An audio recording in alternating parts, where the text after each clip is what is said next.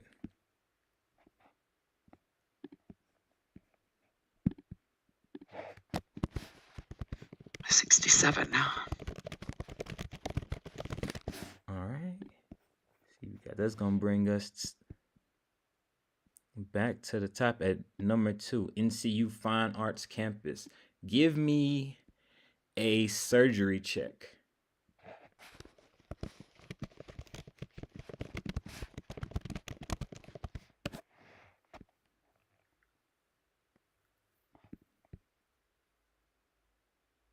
Let's see. Hold on. I need to make a custom one for it because I just don't have one. Oh, yeah, I do. Silly girl. Oh! Hmm. Oh! Yep. So Akari has reputation with creatives as well, and from the Fine Arts Campus, but not a good one. They witness you botching. They witness you botching some. How you ripping this surgery from this failed medical case. So they're kind of giving you a look now. Give me a stealth check to see if you can cover it up, or a conceal/reveal check. If you're like, oh, it's nothing, and kind of put something over it and play it off like you weren't just dropping the ball. Okay, hold on. Let's see. Or oh. Uh-oh. Oh my God! What the fuck?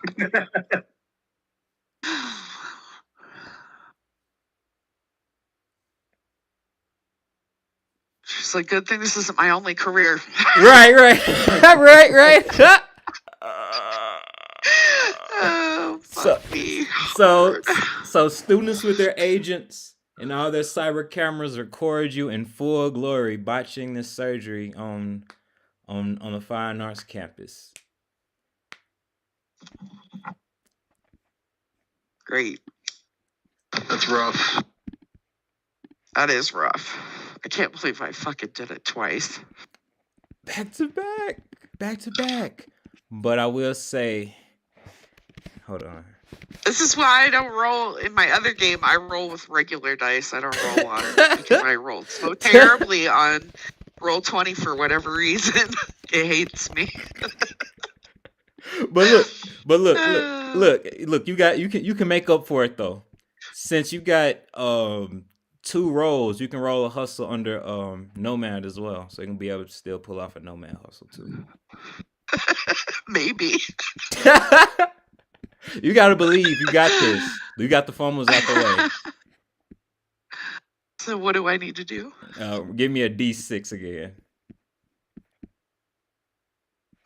A 2 again. All right. I'm not doing well today, y'all. No, that's good. That's good.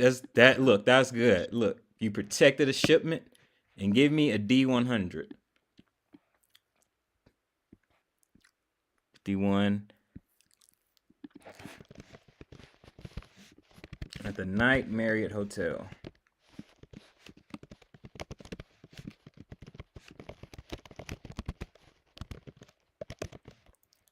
Let me see that attack roll of your arc throw with your arm. You're gonna be shooting at somebody while you protect this shipment. Let's see how this shot goes. Okay. Whoops.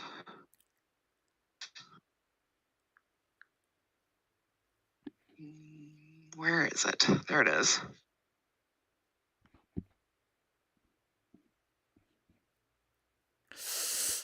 2 6s. That means they end up getting a critical injury. Gonna see what critical injury you just gave this guy protecting the shipment. Holy shit, Dr. Kevorkian over here. 6. Do you want to commit suicide? Let me help you. You pull up your arm, poof, and you break a guy's arm with the bullets. And this isn't surgery. No, this isn't surgery. This is protecting a shipment for the Nomad Hustle. Give me a streetwise check if you can identify who you just shot and sent them packing. Uh-oh. You got this. You got this. No, I don't. No, you don't. Look, you know, all you know is that I know it was a person. Right, you know they were wearing blue and orange. Oh, of course they were wearing blue and orange. That's a good thing. That's a good thing. That's a good thing.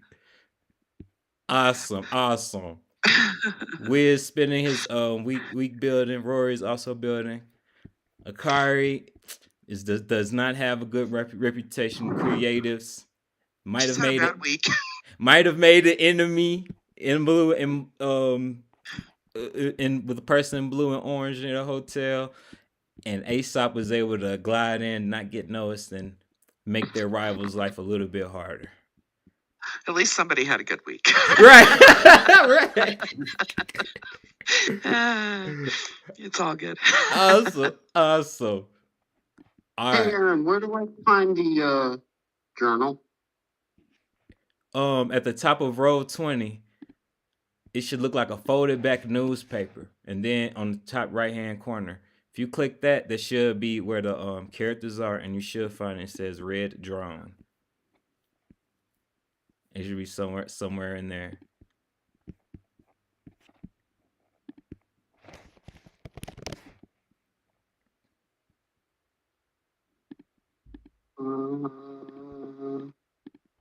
Nope.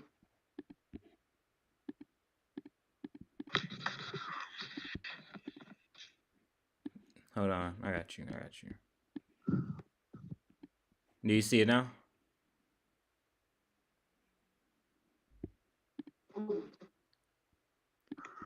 Nope.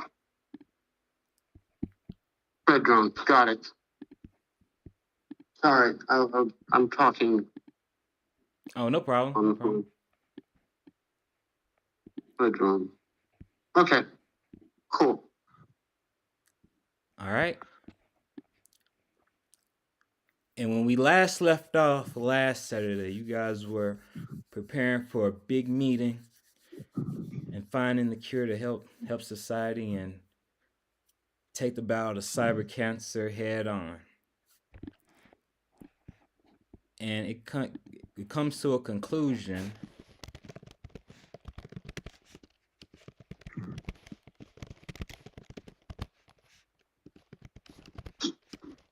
The corporations turned down the idea to pursue a cure.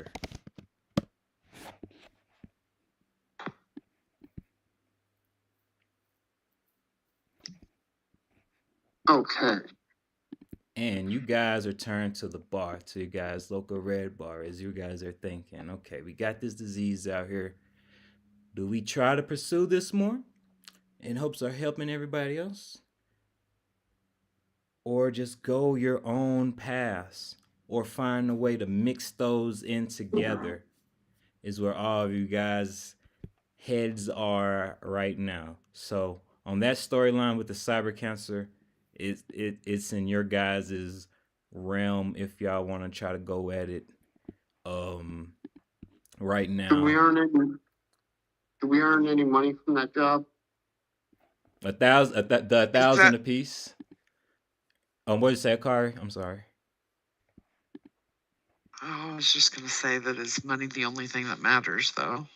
Is money the only thing that matters? No, but it's a question that I have to ask so we can keep these things straight. I mean, yeah, that was a little flawless, but sorry. In game, I'm like, well, if we can get this information to Shell Shock and maybe the doctor helping out at the clinic, we could probably get something going here. I mean, we've got a lot of information, a lot of data. We just need to get it to the right people, and Shell Shock would be one of those right people to get the story out. So instead of us looking for somebody to get the information to, maybe people will come to us. Also, Aesop, feel free to put your character in the bar. Aesop is sitting there and he's I'll put you on the board. Tells you guys, so you can see. All right, you guys can hear me, right? Yeah. Yep, so we can hear you. Aesop's like, hey guys. Well, I wasn't there when they turned down the offer. Was anyone else in the room when they turned down that offer, or do we just hear from? Heard from the grapevine. You heard from through the grapevine. So I'll let you guys in on something. Just right before when we rescued Marcus, I told you guys that 6 months ago I signed a deal with Evergreen Acres. The startup founder disappeared. Mm-hmm. I tracked him all the way down here to Night City. To Luna, I found out he pitched to the same corp 3 weeks before your pitch. So I am very interested in pursuing this, not only because of this opportunity, but the same pitch happened 3 weeks ago with someone else, and that dude disappeared on me before he went to this pitch. So from that point of view, I kind of want to be, I have a bit of a self-interest to kind of know what happened. Why did he disappear? What's going on with this corporate council? Is there more there than just deals? And from your point of view, I would think it's probably in your interest to find out as well what goes deeper in this rabbit hole. Mm-hmm. I think you're right. I totally agree with you on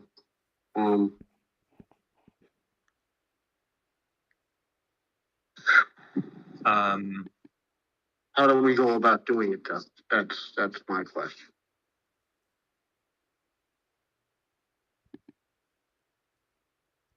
How do we? Well, what can we do? We can ask Luna for a job. We can't do anything with Shell Shock right now because he's not here. I am going to propose that we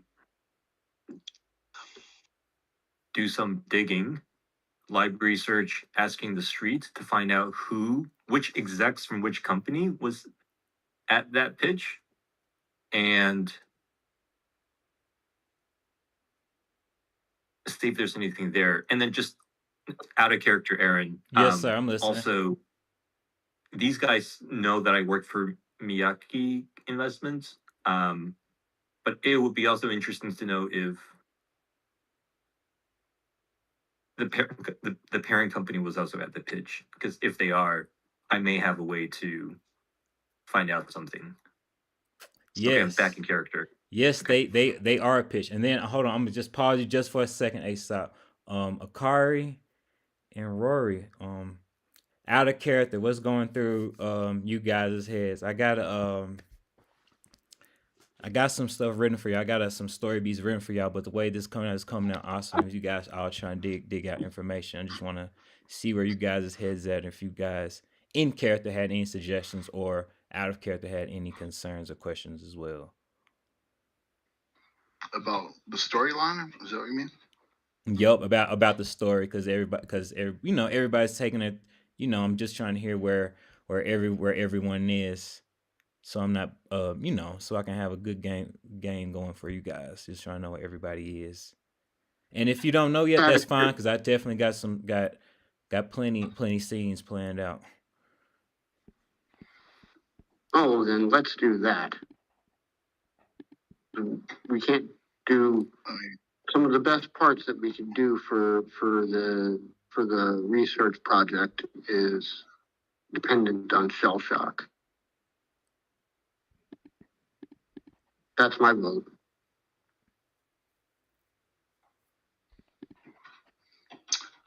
Roy is currently playing with the Rubik's Cube and completely in her own world and probably not listening or catching anything that's going on around her right now. And you hear she's humming that do do do do do do do. That's an awesome in-game character response, Will. I appreciate that. I feel you on that one. And where's Akari with it? Out of character and in character, however you want to do it.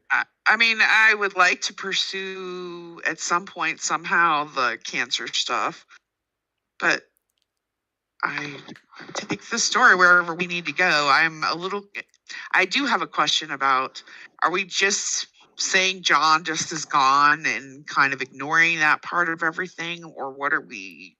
Yep, John is into the sunset, out of the universe. So all that stuff is just gone. But again, you have all I'll repeat it. John is out of the universe, but all the knowledge and everything you've gained and everything you went through sticks. It sticks. Okay. We just have to, so yeah, I would eventually like to do that, but otherwise, I don't have a direction or anything. So whatever. Awesome. Hey, Aaron, one more. Yes, sir. Out of character. Yes. I could say out of character. I could say like Green Acre founder 3 weeks ago went to the pitch, disappeared. Now, what I'm hearing is you guys had a colleague, John, went into the pitch, disappeared. Coincidence? We don't need to take it. I'm just saying that could be. Right. Coincidence? Right. Coincidence? You know what I mean? Like that's too big. That's too big shot. Yeah, because now I'm in character. I'm like, wait a minute. So this John guy is also gone. Hey guys, two big shot. Corpo deals going in there. 2 disappearances. Is that coincidence? We gotta dig into this more. All right. No problem. Aesop, what is your contact's name? You keep talking about him, but no one knows who the guy is saying the guy. Is he gonna drop in and give him a name? Give the people in his crew the name of who he's looking for? I don't actually know the name, so I'll generate it. I got you. Okay. No, meaning Titus. This guy is in a different. Okay, Titus. That's his name. Okay. Yeah. So Titus may have been in the meeting, but he's on. He's in a different department, in a different function, in a different part of the company that I have knowledge of. So I don't know him directly, but at least if we can find out if he's there, then we may be able to get some intel from him. All right. And you know what? I think I trust these guys enough because we did the whole Marcus job and stuff like that. So I'll kind of just go clean with every not clean. Go clean, man. Go clean. Go tell you guys. Miyake Investments is a subsidiary. It's a shell company for Continental Foods. So we do a lot of deal prospecting, corporate intelligence, espionage on behalf of Continental. And all of our funding and what we pursue is through Continental's management.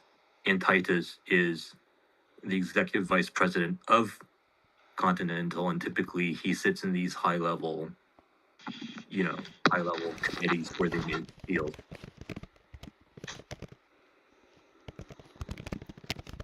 Awesome. Gotcha. Awesome. All right, so let's put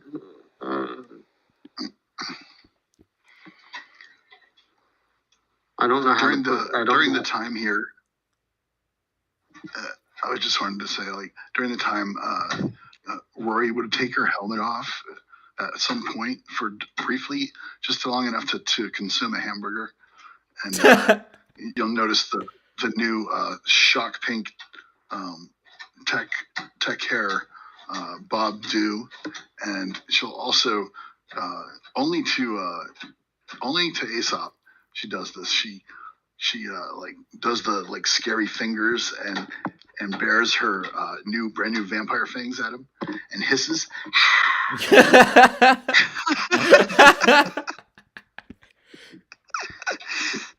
Okay. Nice.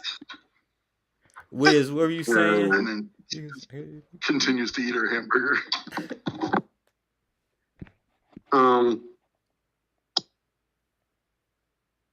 Well, go ahead and introduce us to this thing you got for Akari and Rory. You said introduce them to a thing? Didn't you say that you had a plot line going for them? I have a plot line going for everybody, not particularly just nobody in specific. I did not. Real. What should we do tonight? Pardon me, what'd you say? What should we do tonight? Pardon me, what'd you say? What should we do tonight, guys? You know, I'm feeling... Right, there we go, starting it. Aimless.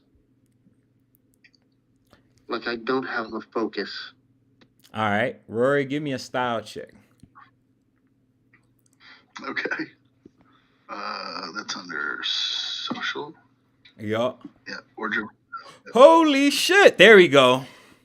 There we go. So like she jumps up from the booth and shows off the few TikTok dance moves that Hella has taught her. Supposed to do a little TikTok dance with the fangs coming out. Luna, she's cleaning the bar. She's like, "Okay, girl, go ahead with your bad self. What's up with the fangs? You going for a vampire thing now?" She's gonna give her the hiss and bear the fangs at her. I'm fierce.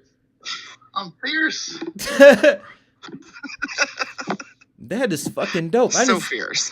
I didn't see that last time you were in here. Oh, I forgot. She's also wearing roller skates, so that is in the dance as well. You got roller skates. Since you said the word dance multiple times, you got to give me a dance check now. Let's see if she got the moves. She had the style with the fangs, but can she drive it all the way home with the dance too? Oh, I'm gonna use luck on that. Ooh, okay. Luck. Three luck is all you would need on this one. Okay, so I have 4 left then for this tonight. Where is dance? It's under body or body? Yeah. Body. Yeah, I put 2 points into it. Luna jumps on the bar and she starts dancing with you. Okay, Wiz jumping in there too. Rory's spinning around and doing like splits on the roller skates. And she's like, "There you go, there you go." Now I gotta ask you guys, is she still busting a move on top of the bar counter? I gotta tell y'all again, I appreciate you guys bringing Marcus back safe and give me those crocky knot vials. You're welcome. Well, it was our pleasure. Our pleasure. Have you seen more crocodiles? Is that still a problem? Luckily, I can say I haven't seen another one besides Chris. Knock on wood, and she knocks on the counter. But I gotta ask, what weird stuff did you guys happen to see in the lab? I know they had to have some crazy shit if you guys were able to get down there in their basement. We didn't. You guys pulled all kinds of stuff out of there. Yeah. There's the talking dog. I didn't write it down. I wasn't down there, so.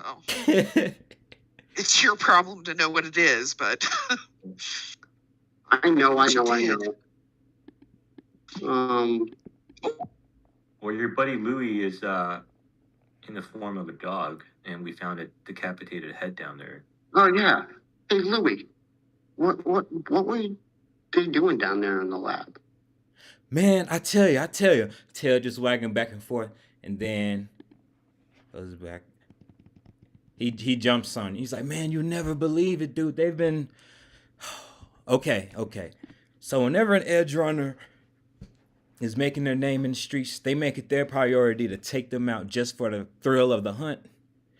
And that head you guys got there, boy, she's one of the toughest ones. Her name is Radius Robosmith. Her right there. And then as Aesop holds his head and looks at it, her tongue is just drilled out. This head is dead. But it's not smelling, so you know it's still at least semi-fresh. why the fuck did they have her just her head? Oh, that they killed her. What did you say her name was? Radius? Yup, it's in the chat on Roll20. Yup, Radius Robosmith. Now the thing about Radius is she prides herself on being a jack of all trades, master of none. When she was alive, she could do a little bit of everything across the board. Solo work, performing shows, leading people through leadership and teamwork, finding good deals. She was pretty good across the board, but again, nothing really shining besides the fact that she loved to learn and loved doing new things and learning new roles.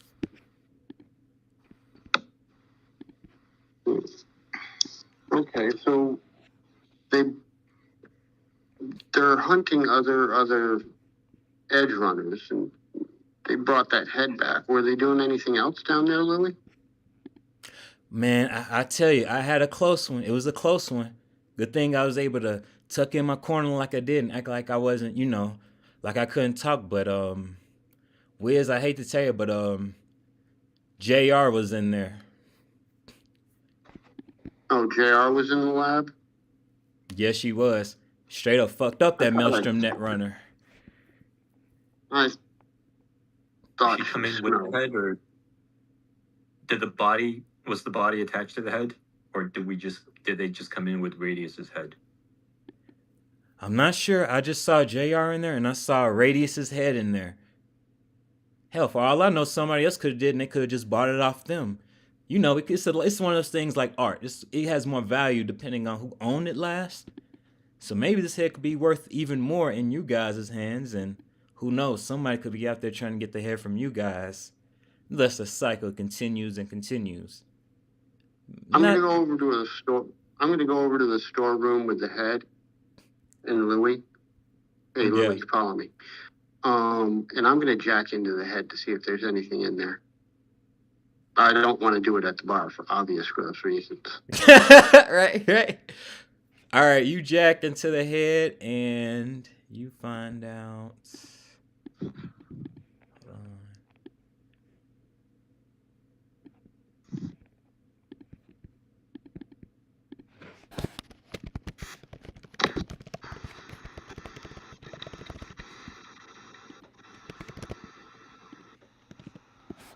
You learned that she was an eccentric edge runner who established her name in all of the roles. A hero amongst new edge runners.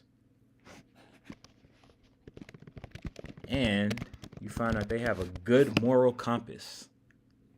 So you look in this head, it's like, man, she was undeserving. She should have still been alive. Maelstrom is hunting down edge runners, and they're making people with crocodile heads. And she was borged up. The Maelstroms are known for ripping cyberware. Scavenging is the slang called. Oh, is that the body that we found?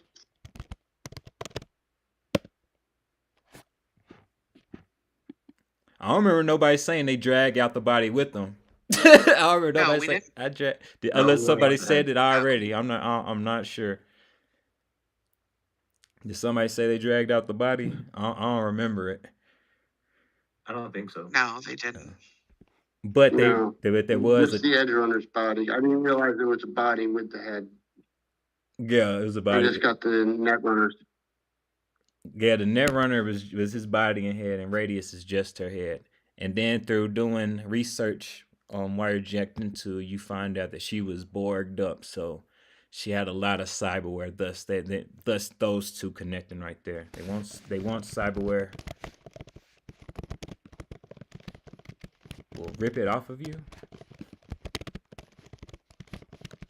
And love to kill tough, heroic edge runners.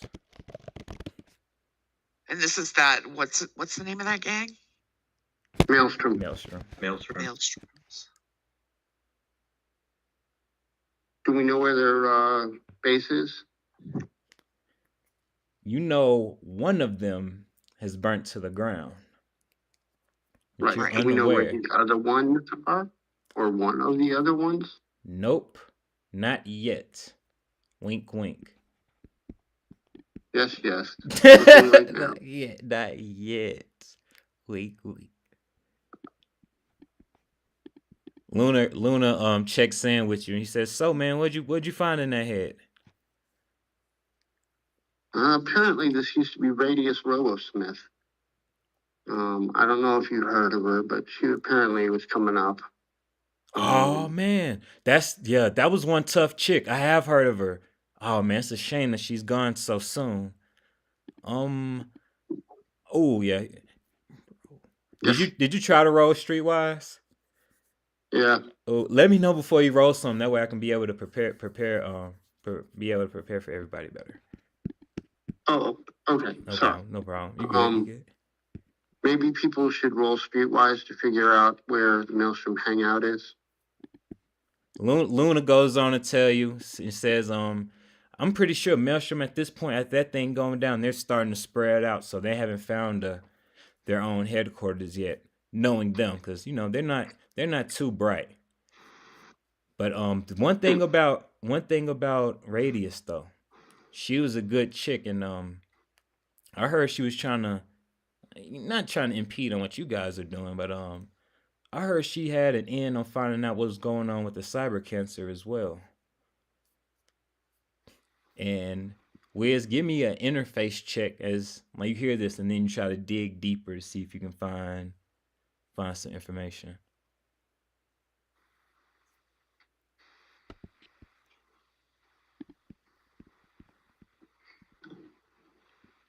All right. As you start running through her memory files, you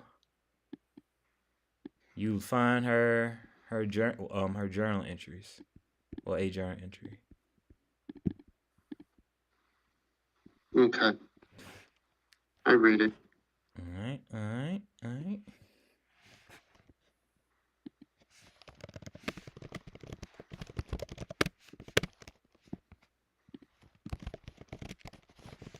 After tough research, the corporates say they will help look for a cure with the information and donation, but they haven't made a single announcement or move since.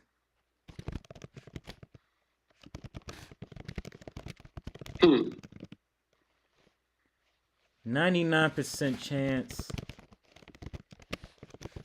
they are taking the money and running with it.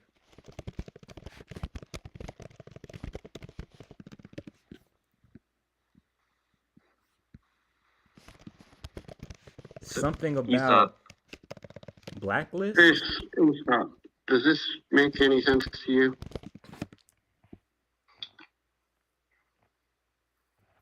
Aesop says, tell me if I need to roll. Aesop says, yes.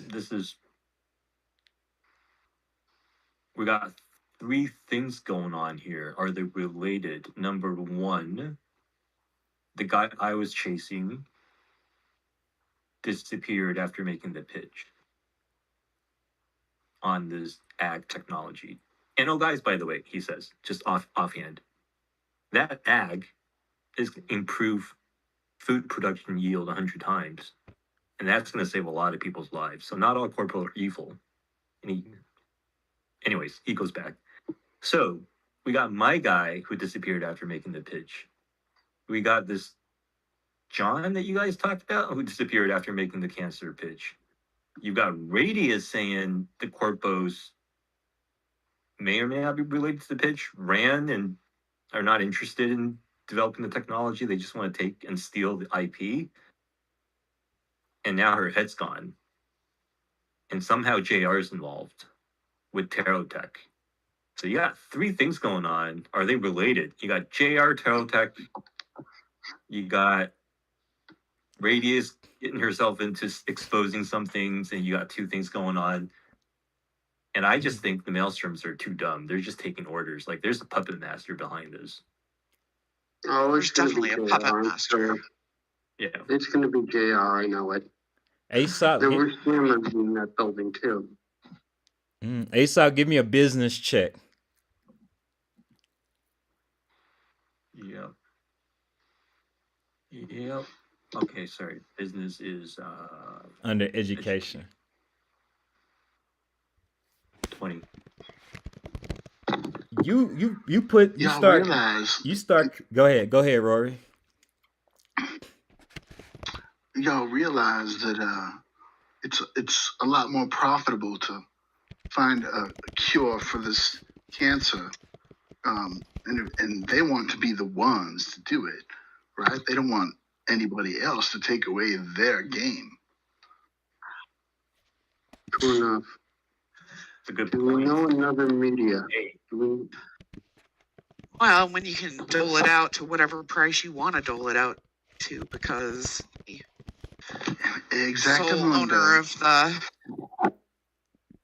cure or whatever. They're lobbying for a monopoly on cybercare. But Rory, it's a lot easier to infect people and make the profit. Rory, I'll give you a luck point. That was a very, very good deduction. That was a good deduction. Can't say how accurate it is, but that's a very good deduction. And Aesop, that business role you learn. And Aesop, with that business role, you learn that they're definitely, for sure, somebody orchestrating all these corps and gangs, projects, and murders behind. And you say, who is Blacklist? And you're pretty certain that it's some monopoly work going on, where someone or something or some group is keeping the force pushed down so they can be able to for anything. You don't know what, but you know that it's some monopoly work, and you know it's a puppet master, somebody orchestrating all this. And who is Blacklist? Could we Blacklist? Yes, library search. Just to see anything, any chatter anywhere in any chat about anything related to Blacklist, and cross-reference it with anything to do with what we're talking about. Yes, sir. That's it right there. Yes, sir. Oh yeah. Whoa, critical. Oh yeah. Rory's gonna set the Rubik's Cube down. Y'all realize the only way to stop this is to get hold of the cure ourselves and release it to everybody. That way there is no chance of monopoly and everybody's on the level playing field.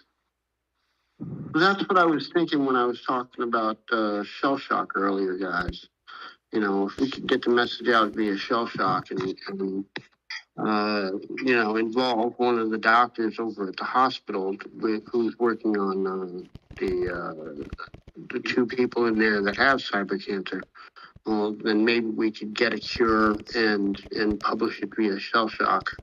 I'm going to do some library research. It doesn't necessarily have to be shell shock since he's not here. Yeah, okay. Correct. My bad. Correct. And you're absolutely correct, because I'm just saying that if he's not here, it creates a problem with our flow. No, Akari, my bad. If we're trying to do something. I had just moments ago told myself to stop saying shell shock and instead say media, and then I did it again. Okay. There you go. I'm just saying, it's just out of habit. I like the dude and all, but he's not here. Right. Luna, do you know any good medias in the area that are available right now? Hold on. I'm detailing out Mike's critical library search. If you guys find out Aesop through the web, you start searching through the deep web and back forums. You learn that Blacklist is a deadly net runner. Oh, I could have helped with that. Mass net murderer, works of Maelstrom and works of Biotechnica. Ooh. What's the mass net murderer? I ask everyone else. Do you guys know what that means? A mass murderer, but online. I think of like a mass murder in real life, but except it's in the net. Serial net killer. Yeah, serial net killer. There we go. Yeah. Okay. That sounds lovely. What a nice person he must be. Yeah. I'm not looking forward to running into any of that. Them? You identify as one person too, Aesop.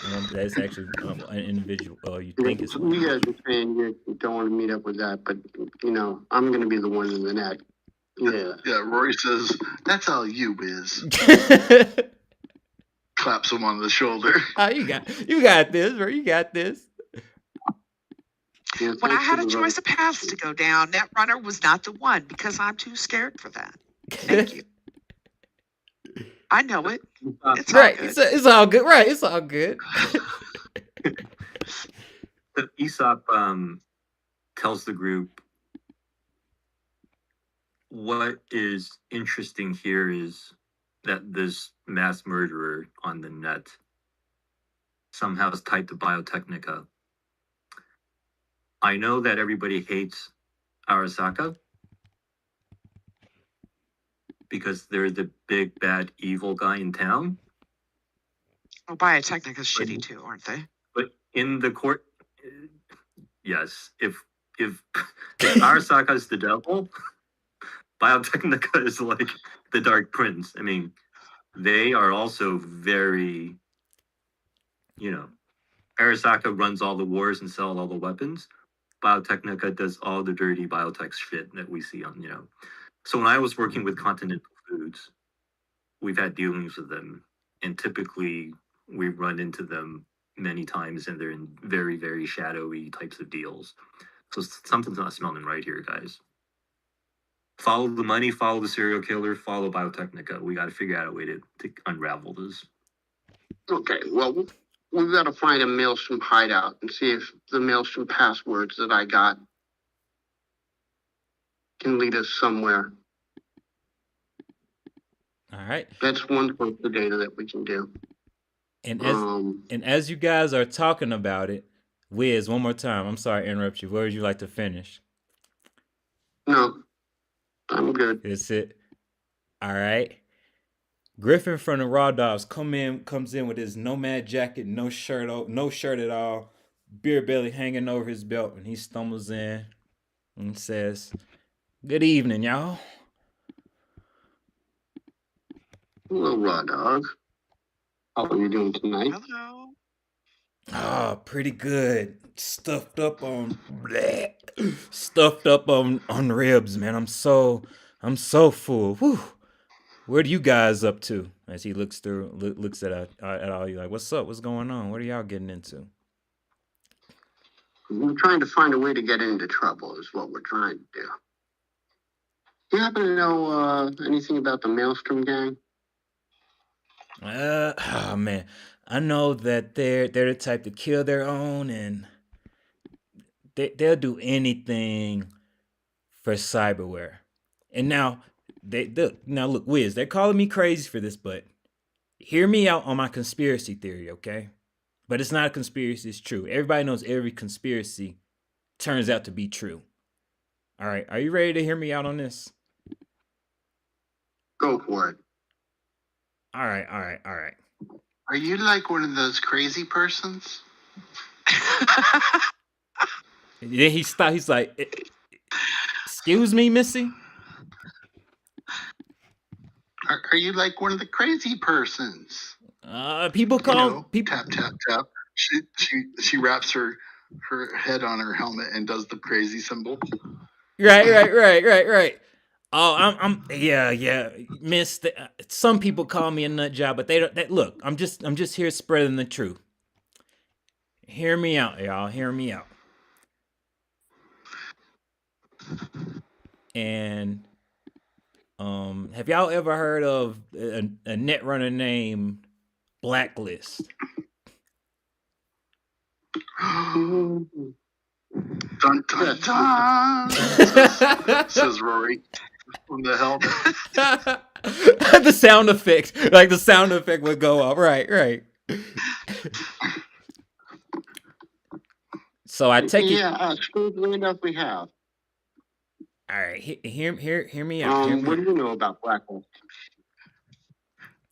He goes on to say, "You guys remember that simulation we got? You know, the net simulation versus the cyber cancer. You know, that program we got." Yeah. So me and our runners were looking deep inside the codes of it, and they resemble some of the autopsies from murders from Blacklist and some of the same codes. So it's at least a similar program somehow. And I'm gonna go out and say it. I think he's the one that's whipping this up and then shuffling it off some way to get clout or a ticket to high royalties or something like that. And boy, that guy is heavily guarded. You think you guys are paranoid? This guy is on a whole nother level. Okay.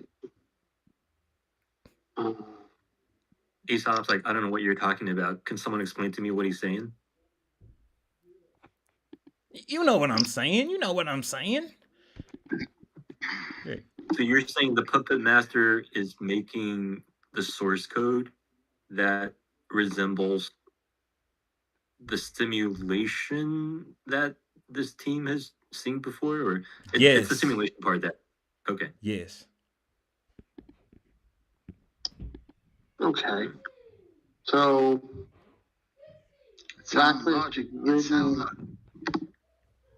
Go ahead. I was just saying it's sound logic.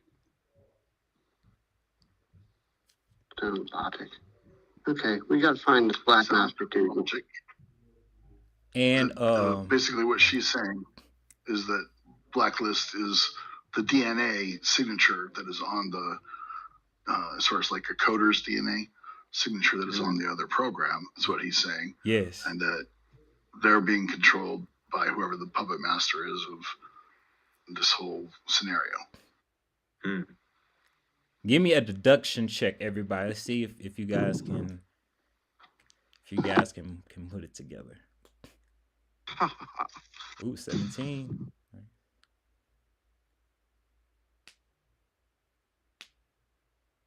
I'm still walking back in the house. Oh, mine will be terrible, so. You'll be good. 17. Aesop, that's a good roll right there. What's deduction under? Under education. Rory, do you want under education. Rory, do you want to try to deduce what's going on? Rolled it. Oh, 24. Yeah, the fumble. Yeah, I was trying to find. You guys, all I can do is fumble tonight. Wow. That's sad. I'm sorry. That doesn't feel good. Right. Gizmo. Hey, man, talk out of combat. That's the way to do it. Right. Exactly. I guess that's true. That's true. It is. Gizmo 24. That's an awesome roll. She's going to pick up the Rubik's Cube really quickly and start speed solving it, like speed cubing. Right. While she's thinking. And then when she has figured it out, she's going to set the cube down solved. All right. Rory and Wiz, y'all remember that encrypted data shard y'all got last mission? Yep. Haven't had time to decrypt it, but now seems like a good time. Yup. If you guys want to decrypt it, I'm ready for it.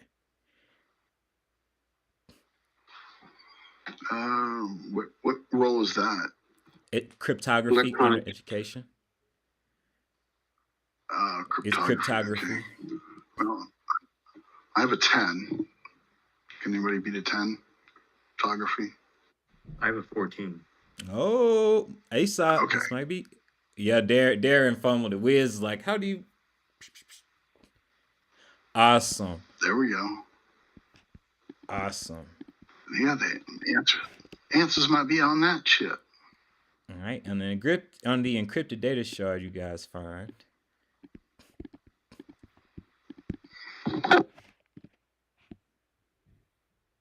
it's a job offer from blacklisted and crossed out with a question mark. And that was from the dead netrunner in the Maelstrom basement.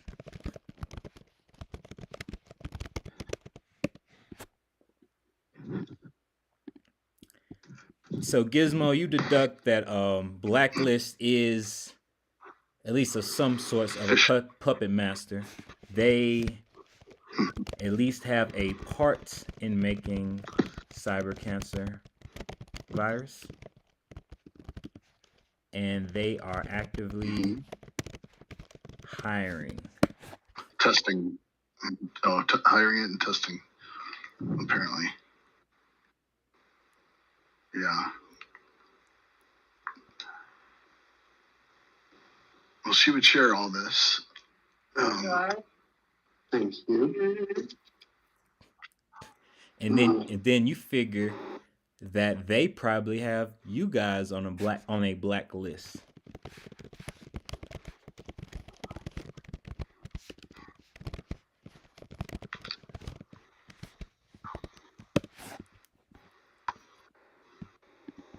They probably had to get us too. I'm sure we on some blacklist.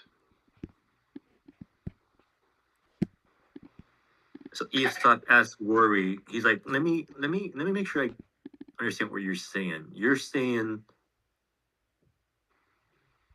the puppet master, aka Blacklist, may have architected the virus. They were actively hiring. We have this Robin Hood netrunner named Radius, who went undercover because you found this shard on her body, right? So what did she do? She went undercover to try to find him, and something happened, and they chopped off her head. Is that what you're saying? I think potentially that's pretty close to the mark. Yes. That's very close. That's very, very close. I'll say it. Mm-hmm. I believe you're on the right track there. And then you're saying if we're on the blacklist, they're gonna come for us. Or have they already came for us? And that was the Marcus. Yep. I think they're only getting started. Yeah.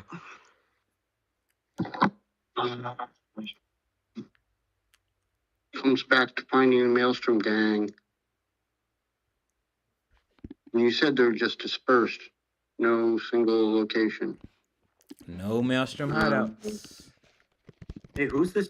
Hey, sorry guys, out of character. Who's this guy that came in with Nomad and started doing the conspiracy theory? You guys know him from? Oh, Aesop asked, "Hey, who's this guy that gave us this thing? What's his deal? I've never met him before. I just asked the team." Yeah. Oh, we've run into Griffin a couple of times. He's a member of the Raw Dogs Nomad gang. He's a good guy, and the Nomads have quite a few net runners that they can call on if they need to. So to help with the cancer thing. There's that big cancer netrunner thing that they need to do to try and help fix it. Mm-hmm. And these guys have offered up a bunch of their people to help with it. Got it. So she's developed. First thing you need to do is make copies. Make copies? First thing we need to do is make copies of all this evidence. I'll make copies. Yes, make copies of all this evidence and send a copy to whoever it is we're going to use for this media stunt, and have them be prepared to publish what we find when we go digging. Awesome. Luna Hey said, guys, go ahead. This is exactly how my parents got killed. Can you say it again? Aesop kind of says, he goes, guys, this is like deja vu. This is like how my parents got killed. Seriously? No, well, not this story arc, but obviously, they thought by publishing something to the net there would be a happy ending because the secret's out. But that's not how these folks roll, man. You release that shit, they'll come after you and everybody that you ever cares about. And it's $1 billion war chest. And even if it takes 10 years, they're going to come after you. I think we need to like get to the bottom of it before we start publishing stuff. Or at least get a little more information. Luna leans over and she says, I know some pretty all right medias. What was you about to say, Will? Yeah, I was gonna say that doesn't mean we shouldn't prepare for the event. The more prepared we are to pull the trigger, if we are gonna do it. I agree with that. It might be our only defense in the end. When it might just be a game of attrition, and entropy wins always. You cannot beat entropy. Well, where is our next lead going to come from? We need to get a handle on where Blacklist is and who he's actually running with. I mean, Julia was there. He might be running with Slammers right now if Maelstrom is kind of disconnected. Hey Luna, have you heard of any people any new people hanging out with the Slammers gang? Like Julia Rothschild herself? Ugh, her? Yuck. I can't believe you even brought up her name, Wes. I don't know anybody against Slammers. I got this media, Janet. You guys need to meet her. She is fucking cool. She's just around the corner. I'm gonna go ahead and tell her to come on in. And then Then the media walks in with a shiny light blue and light gray dress suit, walks in, strutting, and she doesn't have too much cyberware on her. And she says, "What's up, guys? I'm Janet. I've been doing the media thing for a while now, and while I'm not a legend like, say, Trace Santiago or anybody along those lines, or Shell Shock, I've seen my fair share of shit from gang wars, turf wars, cartel, even did some scoops on government," and she flares her dress. "They can't even touch me still. Oh, and I'm a tech too, so I'm gonna be able to help you guys out in case, you know what I mean, shit really, really starts breaking down. So, what's the scoop?" And when you look at her, you can tell that she's not recording right now. She's respecting your guys' privacy and not turning on any recording. So she isn't going to record the conversation as you know it right now.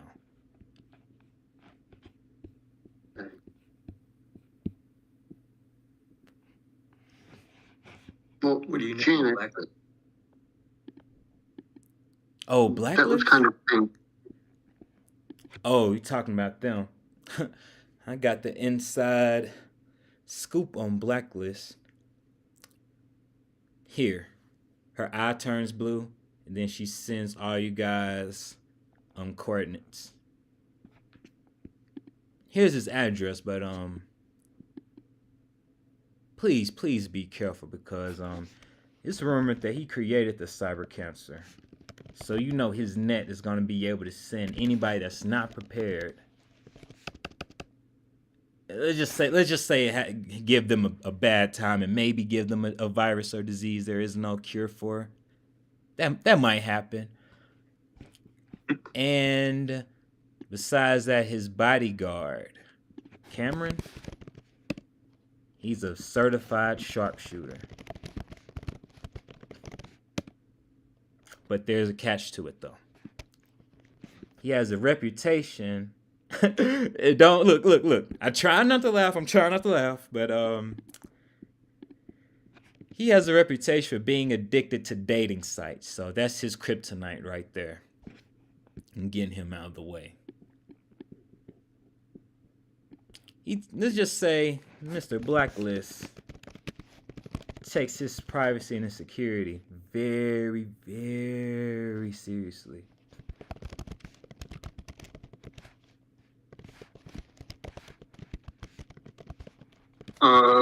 Janet, do you know which way he swings? Where does his arrow point? He's probably it's from the Netrunners resources they did on him. He's pretty open minded, if you know what I mean. So if you play your cards right, you probably get him. You know, you might probably get him off his shift. But Blacklist will want to have some replacement in his room with him while he's working on his computer.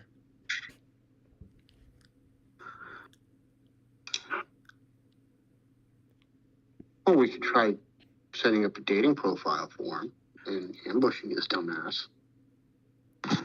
Gross. Yeah.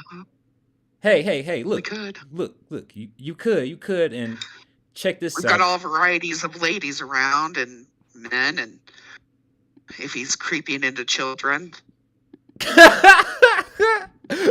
She's like a card. She slaps you. Not for real, for a date. Right.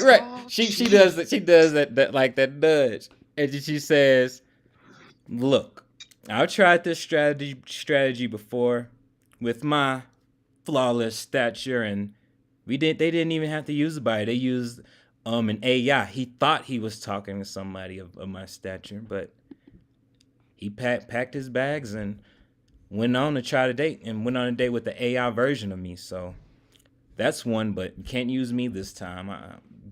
He's already went on a date with the Ingram artificial intelligent virtual me, and I'm glad I hadn't seen him in person. No telling what that guy would do. Hell, he might try to hack me and probably drop a note to cyber cancer if I you know what I mean, if I do anything wrong. So if you're dealing with Blacklist, be sure to be on your toes and be very, very careful. What do you think? Y'all need Rory to make you some helmets. That takes a month per helmet. Yeah. Oh shit. Yeah. It's like, hey, right. I mean, go ahead. Okay, never mind. Hey, Miss Media, is Cameron with Mr. Blacklist all the time? All the time, unless he's on a date. And then he asks if he can go, and he usually empathizes with him and gets a cover.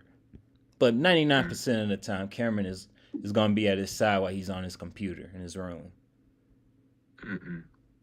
Hey, guys, I tell the team, guys, man, he's just a sharpshooter. Oh, wait a minute. We don't have Hella here. Nope. I mean, we have two options. We can try to get them to separate, or we just go after them together.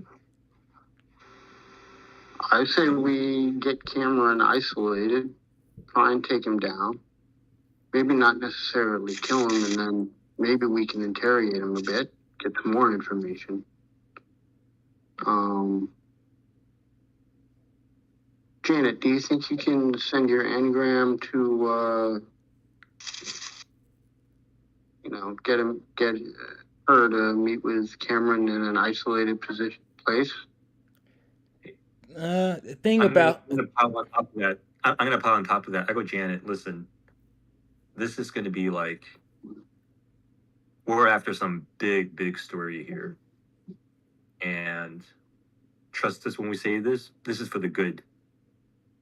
And if you help us out here and we get the scoop, your channel gets the exclusive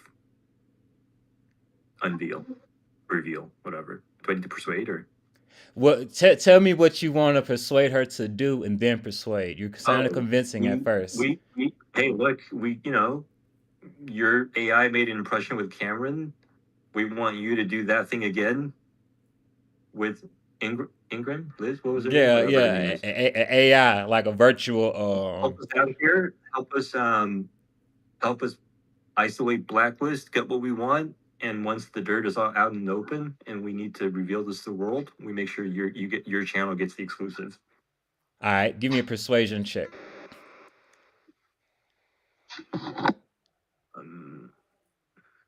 Persuasion. Social. She says, "I'm open to trying some things, but the Ingram idea won't work. He's already sick of me. He has a short attention span, so he's gonna need something new if it's gonna get him to leave out of having his back. When you're on a payroll like that, you value every minute unless it's something else that's worth it."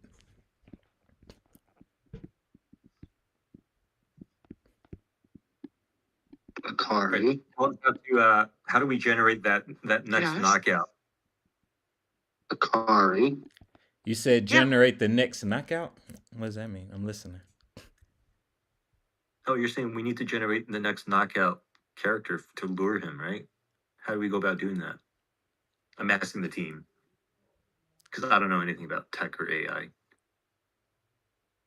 We can go and browse his profile, check out his history, look at his social media, and then we'll have, like, maybe, if it's okay, Akari, to create a profile that would hit on him. That's fine, unless I actually have to talk to him, because we all know my conversation skills are not the best. Well, yeah, this is true, but all we need to do is get him to meet you in a quiet place where we can actually ambush the shit out of him. Okay? Does that sound like a plan? Let's do it. Okay. All right. Let me get from whoever wants to get on their phone and stalk Cameron in his profile a library search at advantage, because you guys are all in a group getting on your phones figuring out how to finagle it. Gizmo was off. I failed. Wiz, that's a good one. How do you do advantage? Can you? You just roll it twice. That's advantage rolling twice. Oh, 19. So how does that work if I only rolled once? Do I roll again? I would say with that, with usually yes, but in this case, your crew was able to hoist it up and find Cameron's profile. Gotcha. You see his profile. He's holding up a fish in one picture. He's holding up a sniper rifle in another one. In all his pictures, he's holding different guns, and he has various levels of, like, heavy armor. You see him, of course, he has one shirtless. He's showing off. He has, like, subdermal armor under it, and you see pictures of him in Metal Gear armor and a full suit, shooting from a chain gun. He's portraying like he's a straight up hard ass, and then he also has a picture of him on a yacht and with his arm out. So you can tell he is definitely cocky. And so visible cyberware is dermal plating. Any cyber limbs or things like that are noticeable? That's all you see is only thing that you notice besides the gear, which is the Metal Gear armor, and the other stuff he has is so far all you see is a subdermal armor so far from the outside in his pictures is all you notice. Give me a perception check because you guys are looking through his profile. See if you can catch something that's not on in the naked eye. Oh, 25.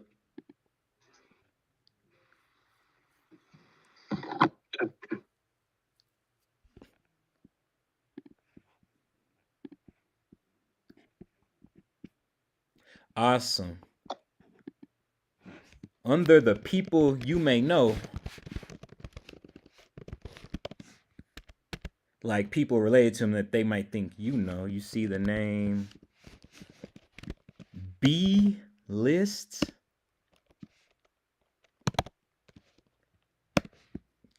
JR. Of course he knows JR. And Radius Robosmith. And you also see in the background, you see somebody on the computer in the background of one of his pictures. He's taking a selfie, but in the background, you guys are able to see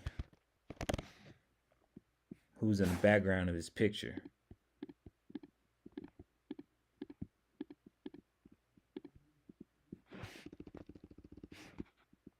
Then I'm gonna drop that on the board for y'all.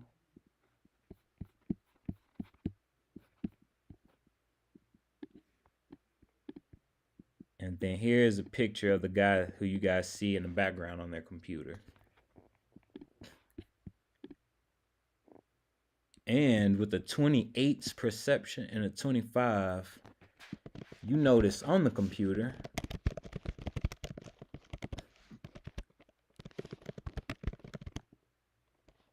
looks like a virus or some sort. So you can see through in his picture, him taking a selfie in the background, you see this guy working on a computer, and on his screen looks like he's working on a virus on the monitor. Can we see that good enough to get that information and like give it to Roy or somebody to plug in to see if they can figure out what it is? Yes, you do. Yes, you do. And then can we identify this person? Yes, you can. Do we know him?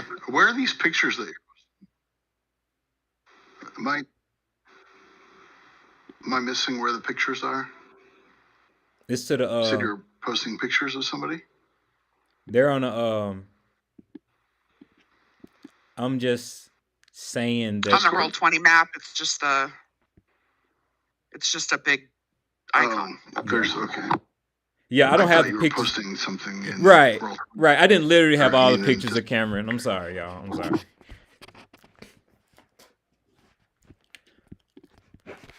And also, you see his likes,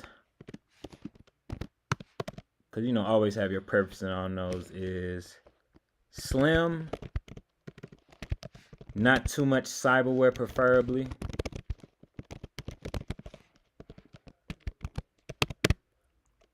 And loyal.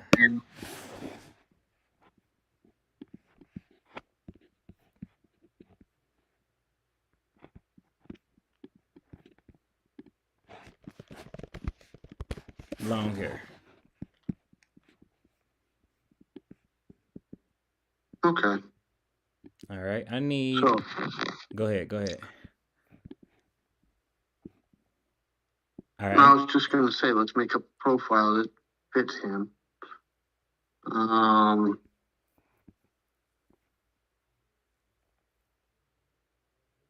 that's it. All right. I need you guys to click on y'all's character tokens and give me initiative. That's going to determine the order that everybody can go in. Wiz 13, I'll get you on the board. I'll help you out.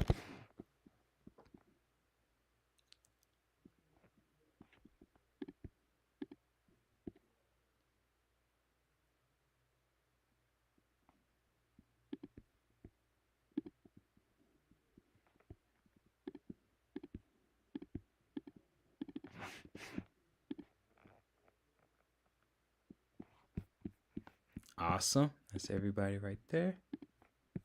And we're starting with Gizmo first.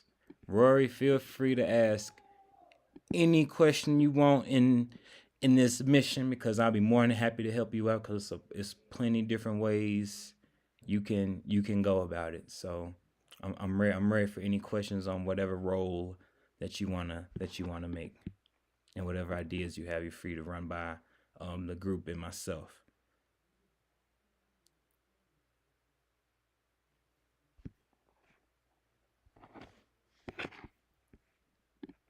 Hello.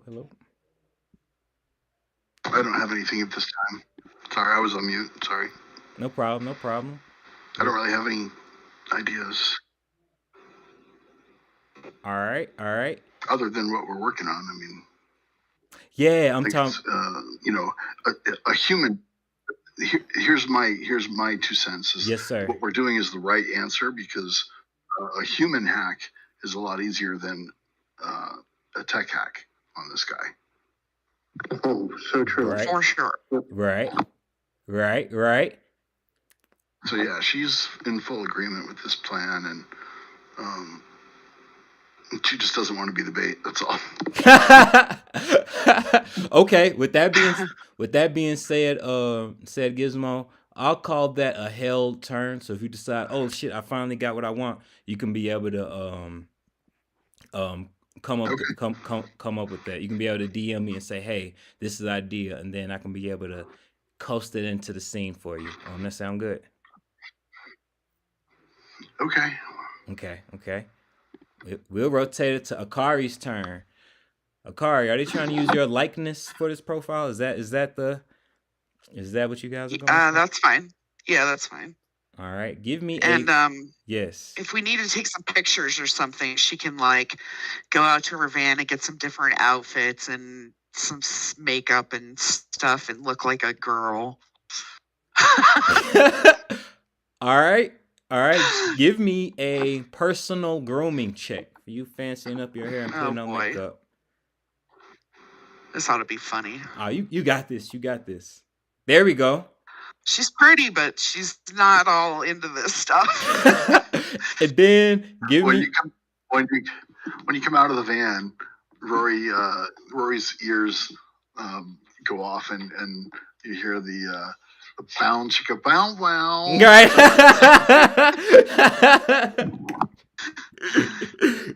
And then she fluffs up her boobs so that she's got some good cleavage for some pictures. Right. Give me a wardrobe and style check, Akari. Oh yeah. The aesthetics are definitely there. You definitely held up your end on the plan for sure. You know that your pictures are already going to be really good even before filters, because that's coming down. Obviously going to be coming down the line when it comes to making a profile. Obviously, getting some filters on there. All right, and then we'll take it to Aesop's turn on 13. Aesop's gonna say, "Hey, look, Akari can be the visual lure, but this is all virtual, right? So the guy with the highest conversation should do the vocals." Yep. And he also starts digging around to see if he can find anything on where is it? Anything on Cameron and JR. Are there any chats? Are they? Is it just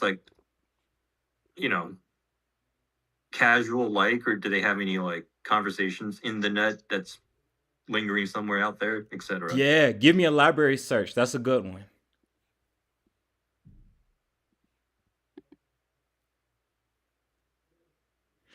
So as you scour through the net,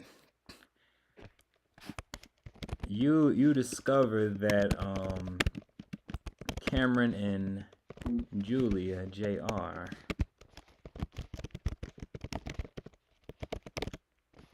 have worked together in several jobs and were caught on feed. So it's video evidence of them working together in jobs. And I mean jobs, I mean edge running. So stuff in the same department of saving people, bounties, raids. Mm-hmm. Any clues in those feeds that indicate if JR was doing this on behalf of her employer, or was she like rogue? You know what I mean? Was she working with Cameron like just on her own as doing undercover, like on her own rogue thing, or was she doing it with? Was there backing with what's that company? Tarot Tech? Was it? Probably backed by corpse.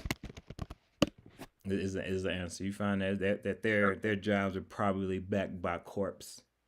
And all right, so I tell. Go ahead, keep going. You got it. I just tell the team, guys, look, JR looks like she's doing a lot of work with Cameron.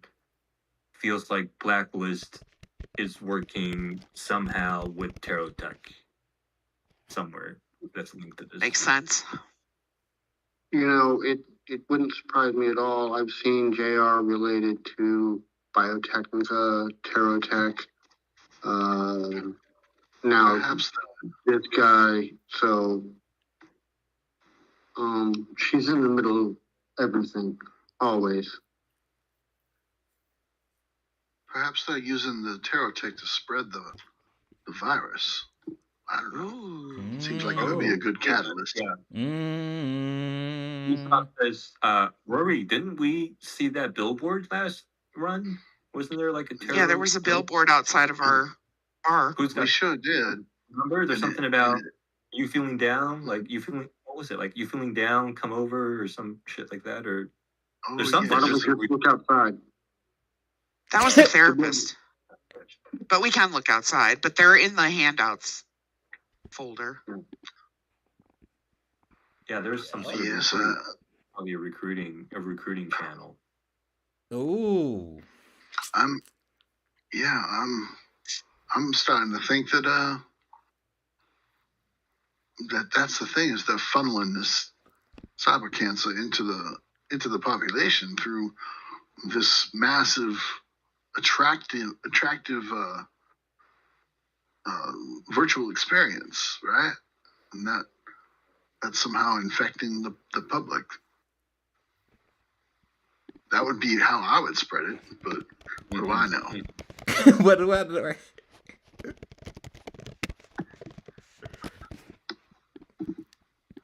That's awesome. Right. But what do I know? What do I know, right? Fantastic.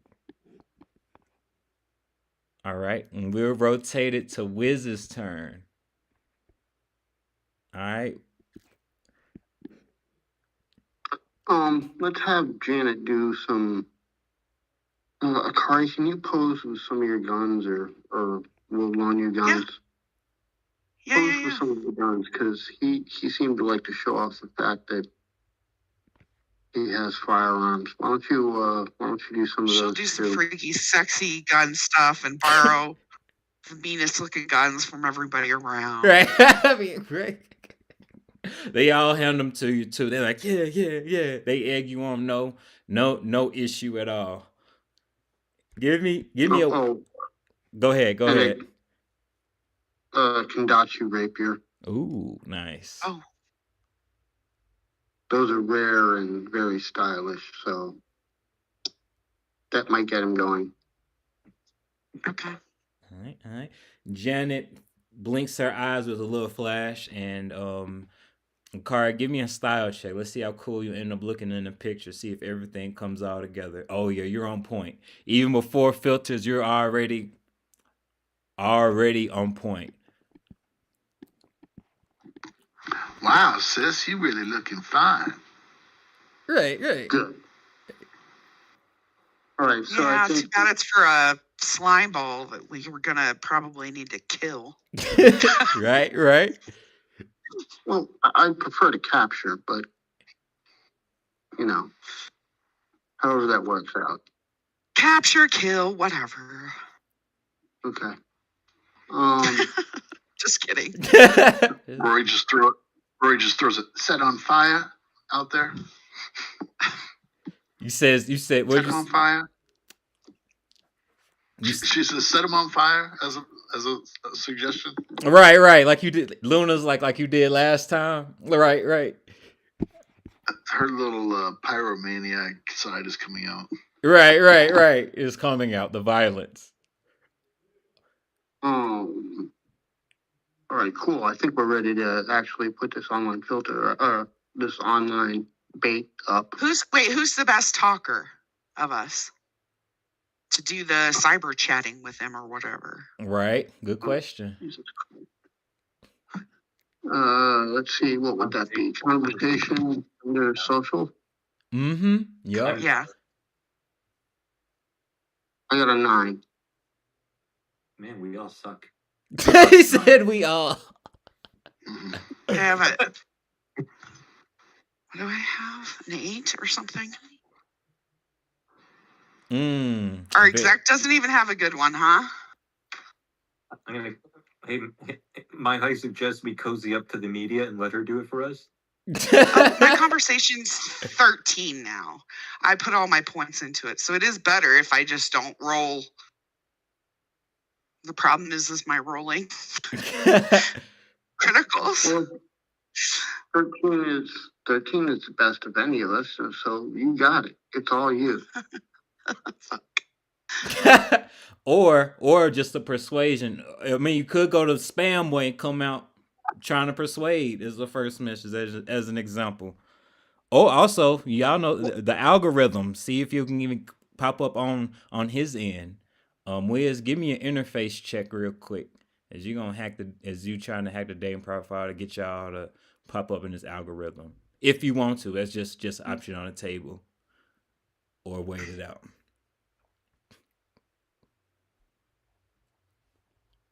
Oh, got it. You know for a fact that this profile, once you guys are ready to put up, is going to be seen by him first thing.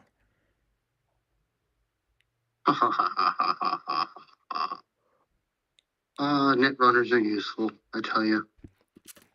Okay, let's do it. All right, Gizmo. Anything you wanna try take a stab at before they publish this profile? Sounds like they about ready to publish it.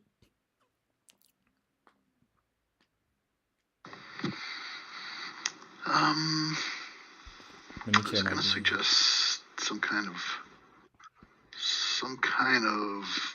frame of reference to Biotechnica, but I can't think of one to play. Can you guys think of one? Oh, like she's a Biotechnica. I mean, it could be as simple as like she might be wearing a Biotechnica T-shirt, you know? Yeah. Or anything like that. What's Biotechnica's corporate colors? Green. What's the logo colors? Green. Green? Yup. How about you put on some green eyeshadow? She can do some. I don't know. She's probably got a green shirt, and she could do green eyeshadow, or they could go buy a cheap Biotechnica T-shirt and put it on. She could do that too. Or you guys could edit the pic. You guys could edit the picture. Oh, yeah, you can digitally edit it. Yeah, Photoshop it. Yeah. Rory, I'm sure you should be good at that. Yeah, I'm sure Rory could do that in a heartbeat. Do a little, because she's got the forgery stuff. Would that be a forgery kind of thing? That seems perfect to me. That seems like one of the perfect ones right there. That or composition. But yeah. Forgery, making it look fake, yeah. I think Forge would probably be your best bet on this one. Forge that picture, Photoshop a logo on it. Tech skill. Not too bad. Ooh. So now Akari in the picture looks like she works for Biotechnica. She looks like a certified corp. Mm-hmm.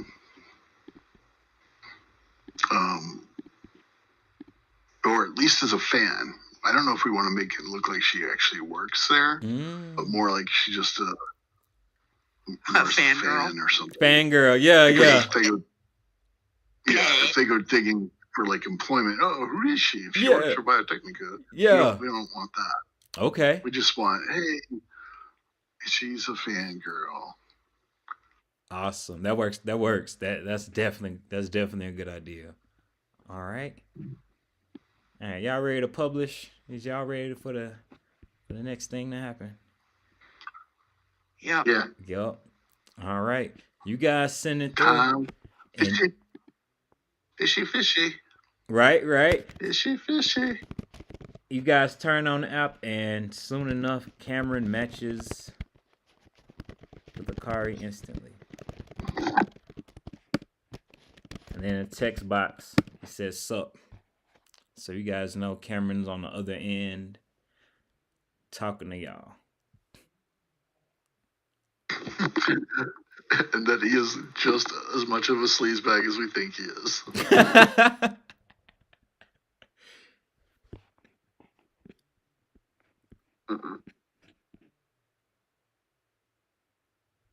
All in my guns.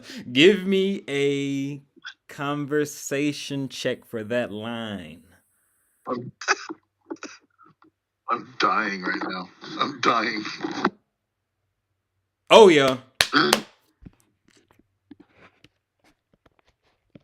Is this text? This is text, right? Hell yeah. Yeah. I'd be like watching over your shoulder, giggling. We're all sitting here giggling. Right. That was the intent. He says, chilling at work. What you doing tonight? With the eyeball emoji.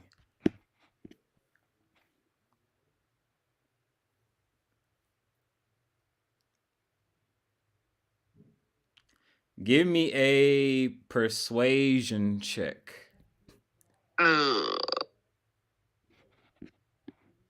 Oh, she's holding up. He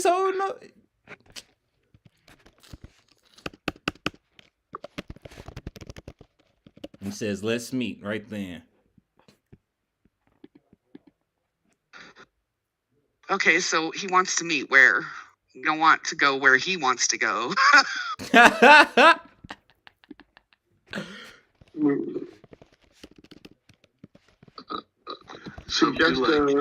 Suggest a bar with a hotel, or a hotel with a nice barn. Right. Look, I can put y'all on the map so you guys can see the different suggestions y'all could throw out. Because on the left, you see a whole bunch of different ones. I got some ones in mind, but y'all might have one that's a particularly spectacular idea. For example, number 30 is Continental Brands, as just as an example, just showing you guys what kind of field you got. The Slammers Bar is number 5, and the hospital, Stewart Hospital, is 21. Yeah, so he's not. He's just kind of texting it through the agent. He's like, guys, we want to get him an intimate place where if the shit goes down, we can like. There's no collateral, and we want to get in a place where we can like.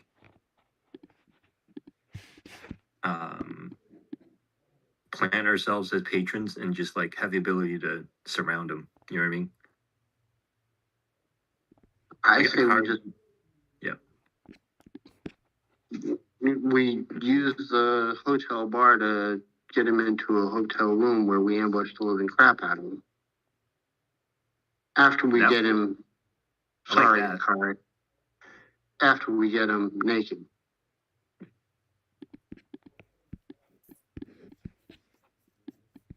Well, I mean, we can try that, but Rory cackles. Rory cackles out loud.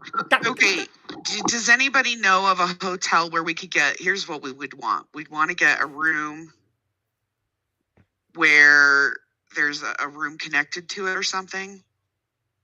You know, with those doors that you can lock, the adjoining rooms, so that everybody else could be in the adjoining room or whatever and just pop in. Right. But I need a suggestion. I don't know anything about anything in Night City. So I don't know. somebody to tell me where to do. The corpo should know, right? Aesop should know this shit. Give me a business check ASAP. Be like, you know what? Some sketchy meetings can happen. Some people turned up at coming from this one or that one. Yeah.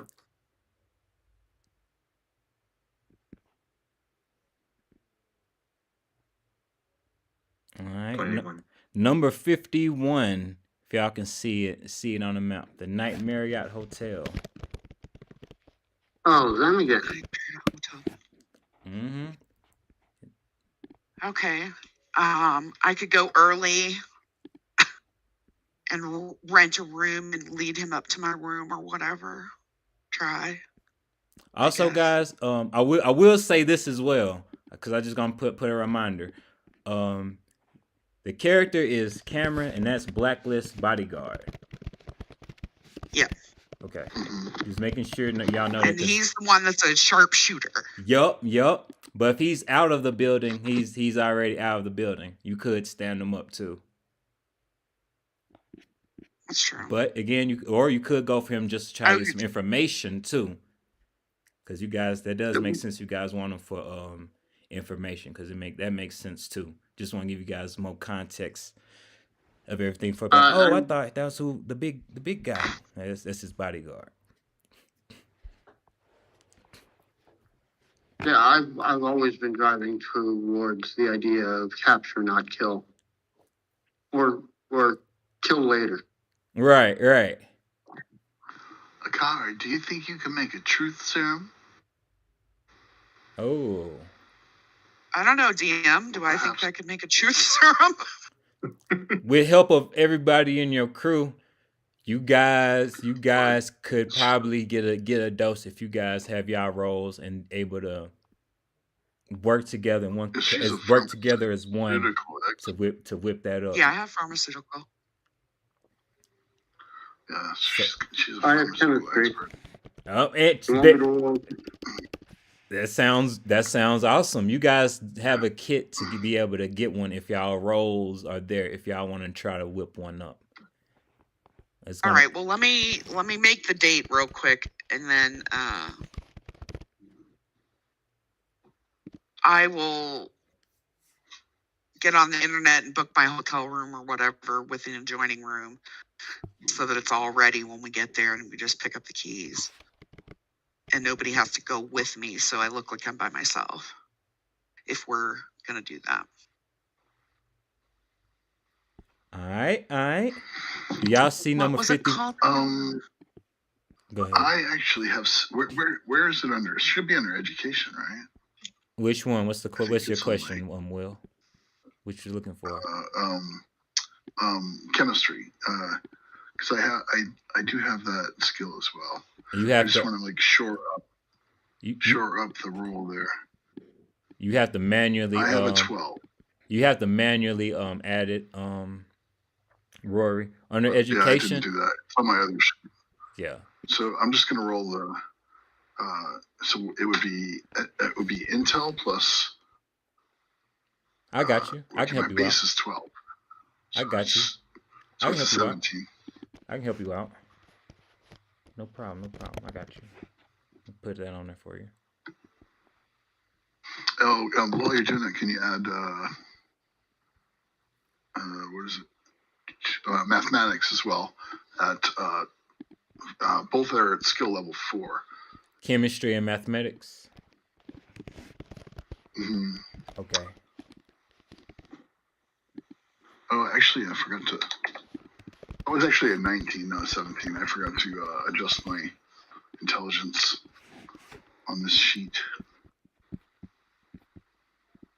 I have to do that for all of these. Oh, there it is. I didn't realize it did that automatically. I went ahead and took care of that for you. Got it. There you go. Sweet, thanks. You got it. All right, 5, 9. So with your chemistry, is as you're mixing it up with Wiz's concoction, you've determined, man, this ain't gonna cut it.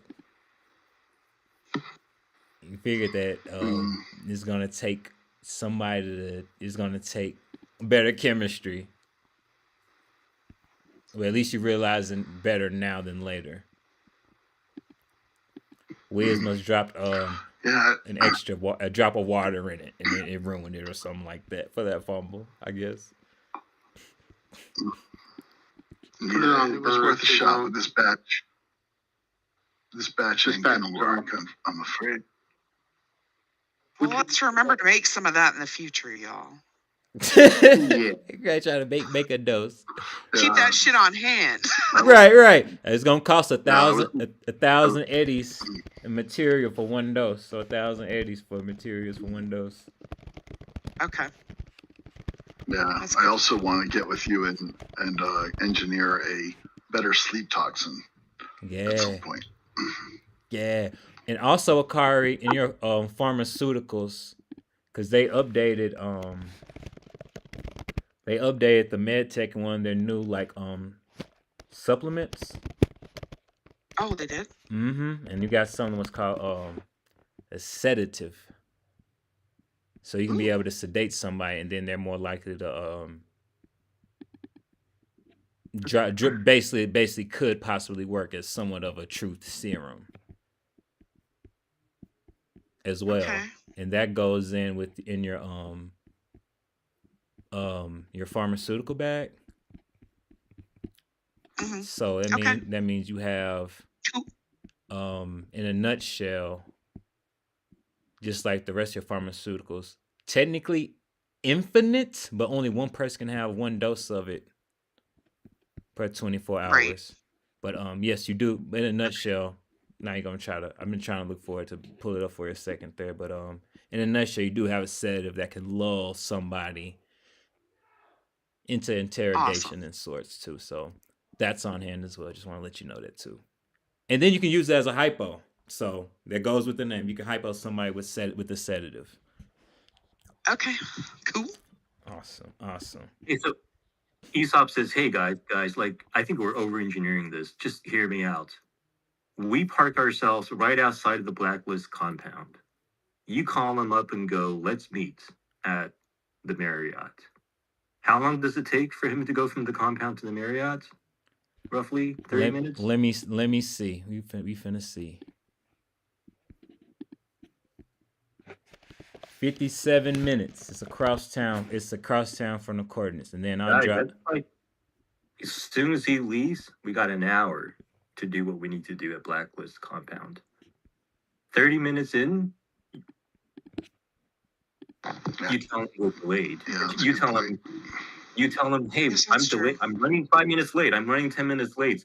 Getting ready for you. Getting ready to wear something hot. You know what I mean? Like end to end, right. Do we think we can go in and get shit done in 90 minutes, or do we need more time than that? Out of character, that's the funny thing about Cyberpunk too, because if you talk your way through it, you could everything could be cool. But as soon as you do one thing wrong, and then it can possibly roll. And Aesop continues. He's like, shit, man, even if we blow up the place and Blacklist goes, Cameron, I'm under attack. Get your ass here.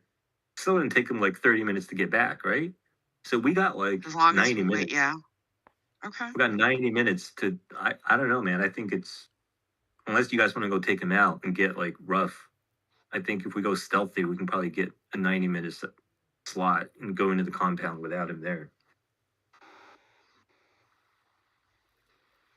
What do y'all think, man? You want to take him out? I like the plan. I think that perhaps we can maybe buy more time by more elaborately doing something if we can get him to the hotel. Some kind of, I don't know. Just knock him out. Something. Anything. Well, we don't even have to engage with them. I'm just saying. Yeah, but then it takes us an hour to drive from him to there, and no. We socially engineer something, so we don't have to physically be there for any of this. So I rent the hotel room. And then I call him up Mhm. a few minutes later. You know, he's sitting in the bar waiting for me, and I call him up and I say, I'm going to be late, but meet me upstairs in this hotel room and go pick up the key. It's at the desk. And he'll go up there and order some room service for us and get ready for me, kind of thing. Yeah. And then maybe he'll go And you'll be able upstairs, to get lay him naked, and further. that'll delay him further. And it's just a Exactly. phone call. Yeah. Maybe. Draw us a bath.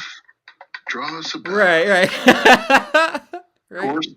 Or some champagne.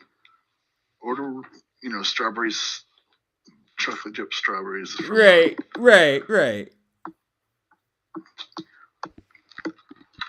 right, I like the plan. Let's go for it. Yep, let's execute.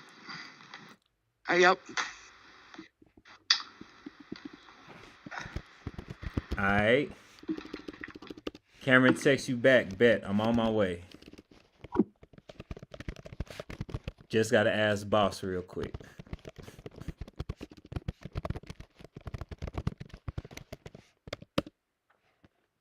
So he's having a conversation with Blacklist about it, and then he says, "I'm on my way." So Hey, we gotta tell Akari, we gotta tell him to wait. We don't want him to leave until we're almost at the compound, right? We don't want to eat up our time to get there.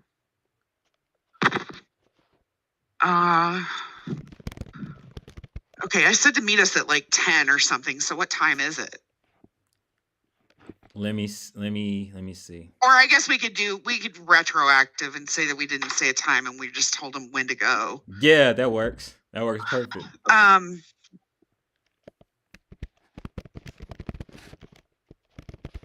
So what do you want me to do? He's nothing. You're good. Yeah, you're doing it already. Oh, okay. You got now it. we just break into this building that has Blacklist in it, and no doubt a bunch of guards, but at least his main bodyguard is not present. Yup. All right. Hi-ho. Get your ass in gear and go. Okay, let's go. I hop out of the car and what? What's the building look like? Hold on. No one drove. Nothing happened. I just said y'all was there. Hold on. Akari, what color is your van? It's there's a picture of it in general. Oh chat. yeah, I'm about to. Yeah, it's like multicolored. It looking like it needs maybe a paint job. It's kind of pink and gray and orange and awesome. Cause yeah, how you guys want to get there? Do y'all see Blacklist token up here near the top of the map? Blacklist token. Where are you? Yeah.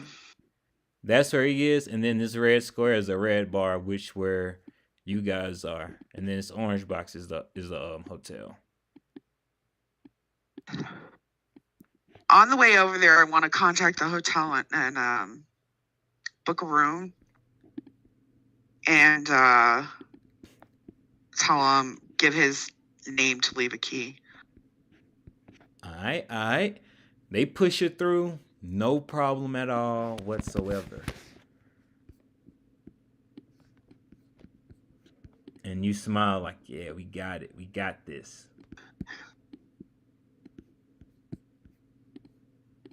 And Akari, I need a drive check because you know you're not supposed to be talking on the phone and driving at the same time. That's risky.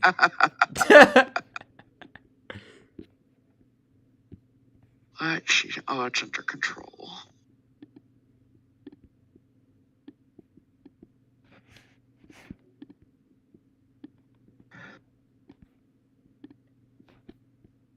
$28, nice. And then I'm about to grant you permission. I'll be able to let you, on your end, be able to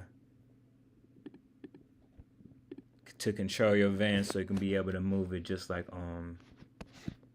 Your character.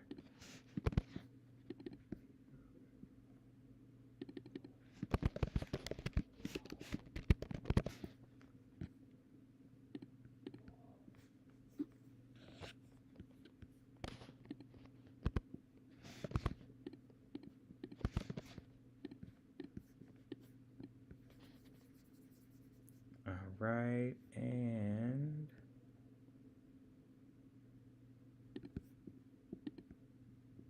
Akari, try to move the van token that's on the map. Nope. All right, I'm about to put a second one. Try moving that one. All right, try moving it now. Yep. Awesome.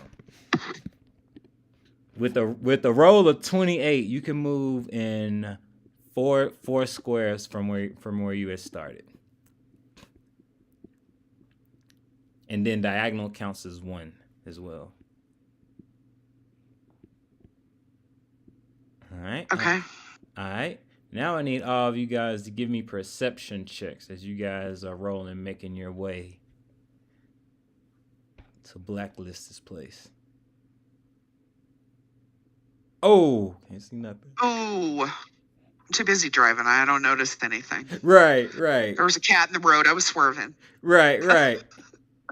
Aesop, Rory, Wiz, let me get perception checks. You guys are all on this ride, and you guys know you're in a combat zone, so you're staying on your toes. 36?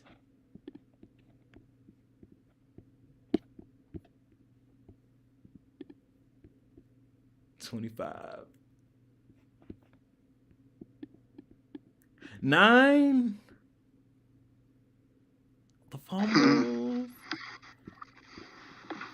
Rory's spaced out ADHD moment. Right.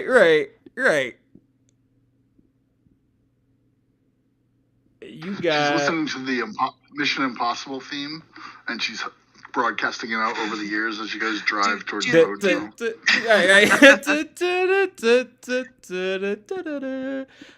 Alright. As you guys are making your way, Wiz, you realize that you've got company, but they don't look hostile. Surprisingly enough.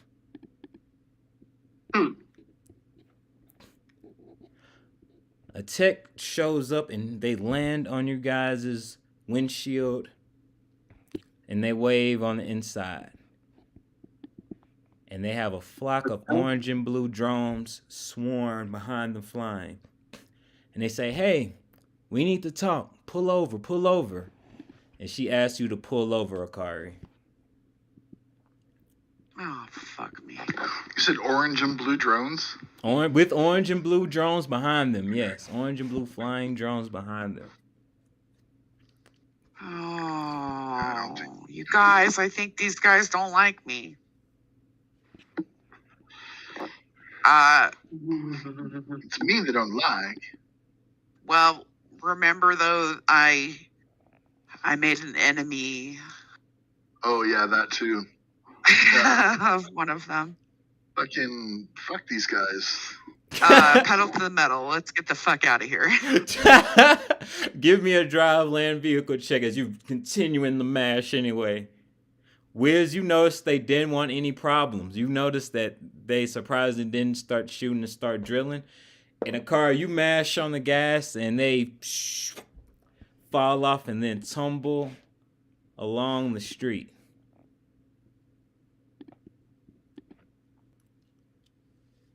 All right, Akari. Yeah, you can this. What'd you say? I said no time for playing with extras. All right, Akari, you can move 4 squares with that 26 drive vehicle. We'll see which way you want to go to get there. Weren't we at the red square? And that's where you started. Yep. We're right here.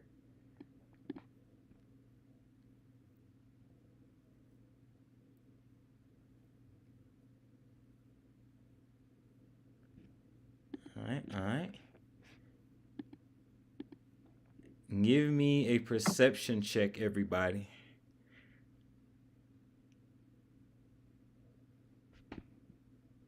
Doody doo, doody doo, doo doo.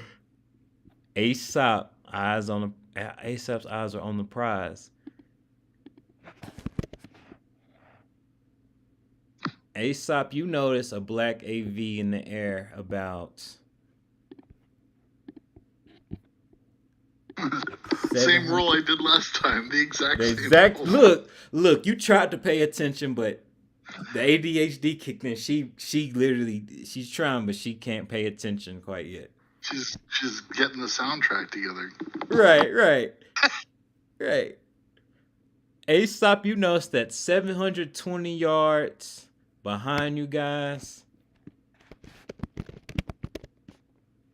is a solid black AV. It looks similar to the ones you guys saw when you guys were dealing with Maelstrom. Oh, shit. We might not have time to do this today. We might have Maelstrom problems. We'll see. Well, my body count is 8 right now, so I'm off increasing that to 20 if it needs to be. There we go. That's the attitude. There we go. All right. Impede our progress. I'll show you. Right. All right. Akari, give me initiative. Just click on initiative. I'm gonna see what you get in comparison to this AV. This AV gains up on you, and now it is only 300 yards away. Rory, Aesop, give me evasion checks. Evasion check.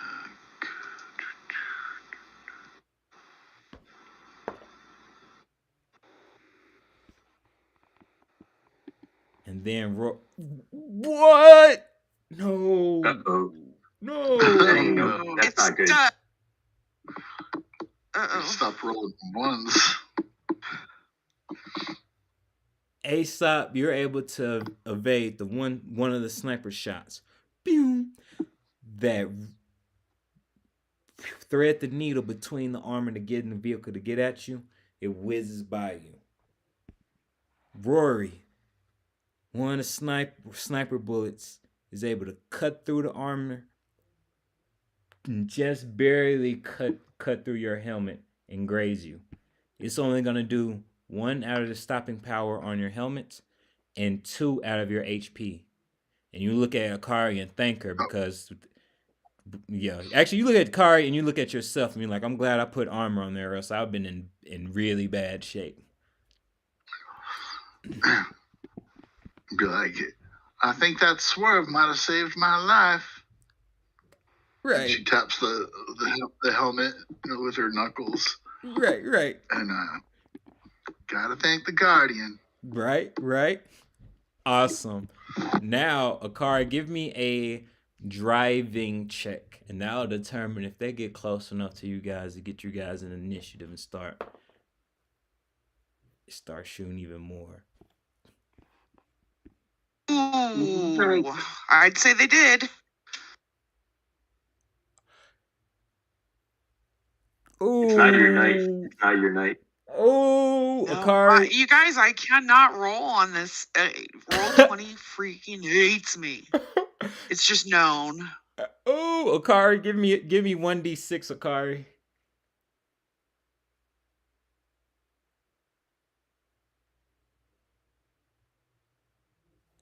You turn the wheel as you like, holy shit, and the pressure gets your heart thumping. You overcorrect on a turn, and you flip the van over onto its side. Oh no! And now the AV hovers 200 yards directly above you all.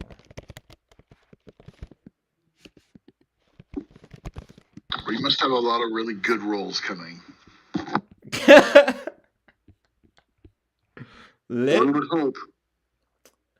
All right, so tactics-wise, who's gonna stay in the armored truck and who's wanting to get out during this situation?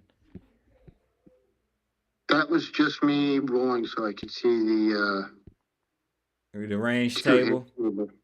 Yeah. Range 200 yards. We can't do shit to it at 200 yards. Not necessarily. Okay, I can't do shit to it at 200 yards. How about that? Is the do we have the drone, or the drone's not in commission? Is Betsy? You have Betsy? I do, but Betsy isn't going to be able to do anything against that. Oh, you don't know that till you try. You don't know that till you try. Give me go ahead. You go first. Are we going to get out and try and flip the van over? You want to use the van as cover or you want to...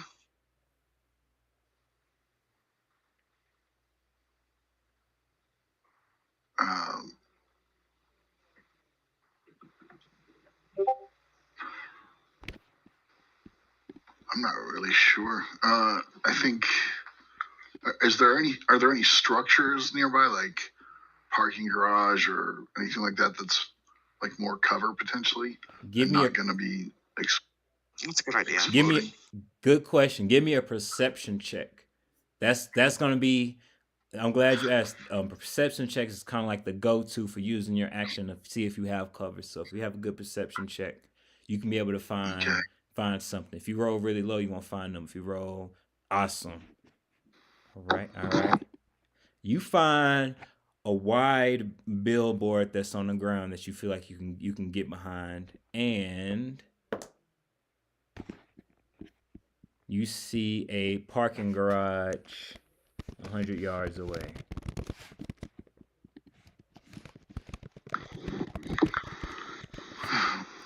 I think we should for there. Make for that billboard, and then perhaps to that parking garage for some cover. And then after we kill that thing, we're gonna have to come flip the van back over. Yep. All right. It might not be hard. Right. I need you guys to put y'all characters on the map. I'd say preferably in this pink box on the left corner. And then once you're on the board, have you guys give me initiative to determine what turn order we're going to get and the order we're going to do. But I don't see the pink box. It's in the top. It's all the way over to the left.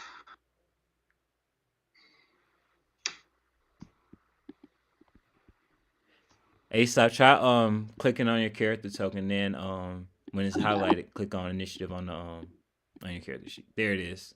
There you go.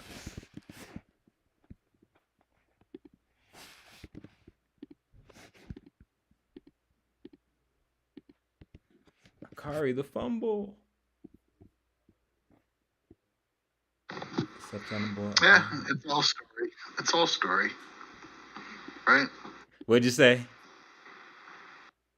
It's all story. Oh yeah, it's all part of the story. It is.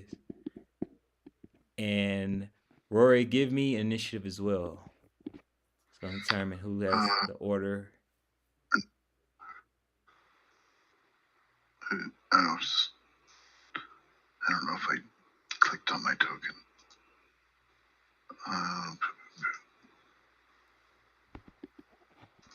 There we go. All right, starting off, we got Aesop. Aesop, give me a perception check real quick.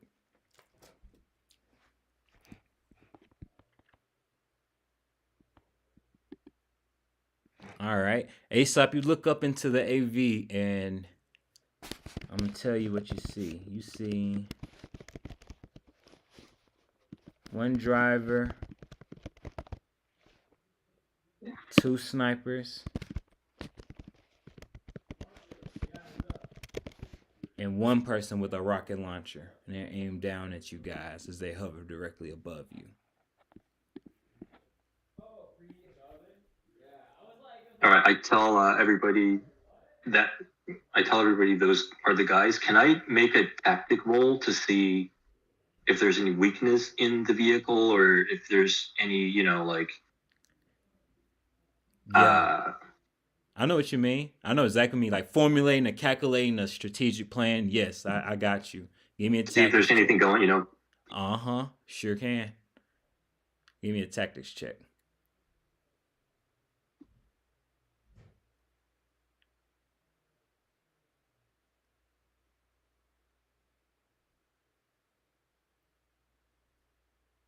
Ooh! The epic. Damn. Why are we rolling so shitty? Damn, the epic fail. No. You don't know how to go up. You don't know how to go about it yet.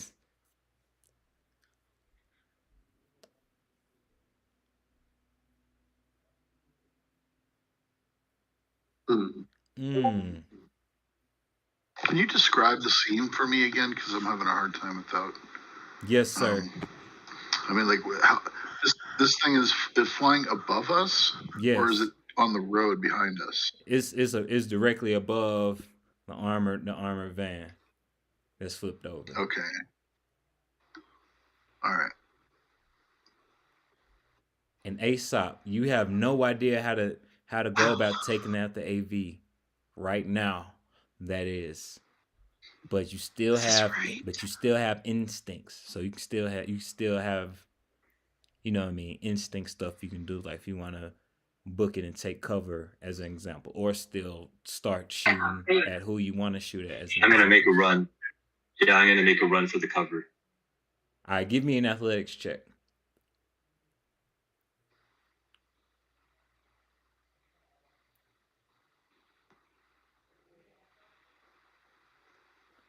Awesome. Now, does Aesop want to run behind a billboard? Because they still going to have line of sight on you. Or run into the parking garage where they're not going to have line of sight.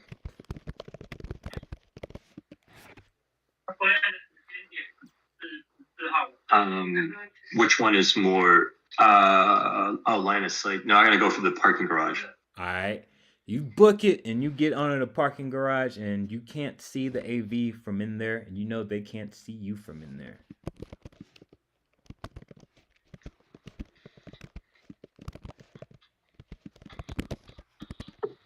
Awesome. And then we'll rotate it to Wiz's turn.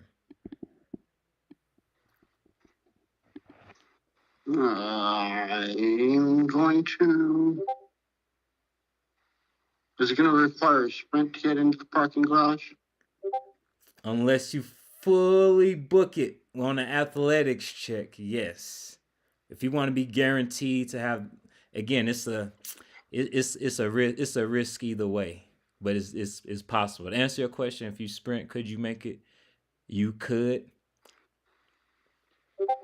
But don't need an athletics check. No, I'm just wondering if I slip in a weapon shot in the middle. You can definitely split in a weapon shot, and then an athletics check will determine how far you get to it. Oh, my athletics is bad.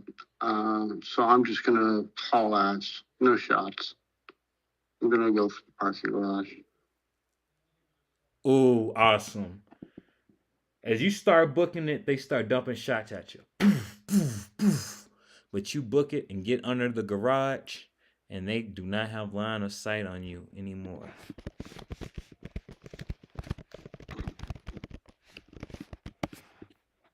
Awesome. Then we rotate to Gizmo.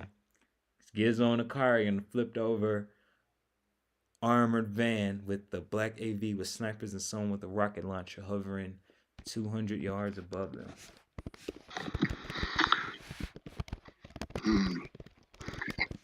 I guess we're making for the parking garage. And Gizmo's going to launch Betsy at the same time as she takes off on her roller skates for the nearby shelter of the billboard, and then in the direction of the parking garage. All right, so does Rory pull out their drone? Are they using their drone? Yeah. Okay. Yep, Rory's launching the drone as her action. and making, and like I said, is a question. Answer. I got you. Do roller skates increase movement? Because I couldn't find any rules or pricing on that. Yeah. I just charged myself 100 eddies for a pair of roller skates because I didn't know it. Oh.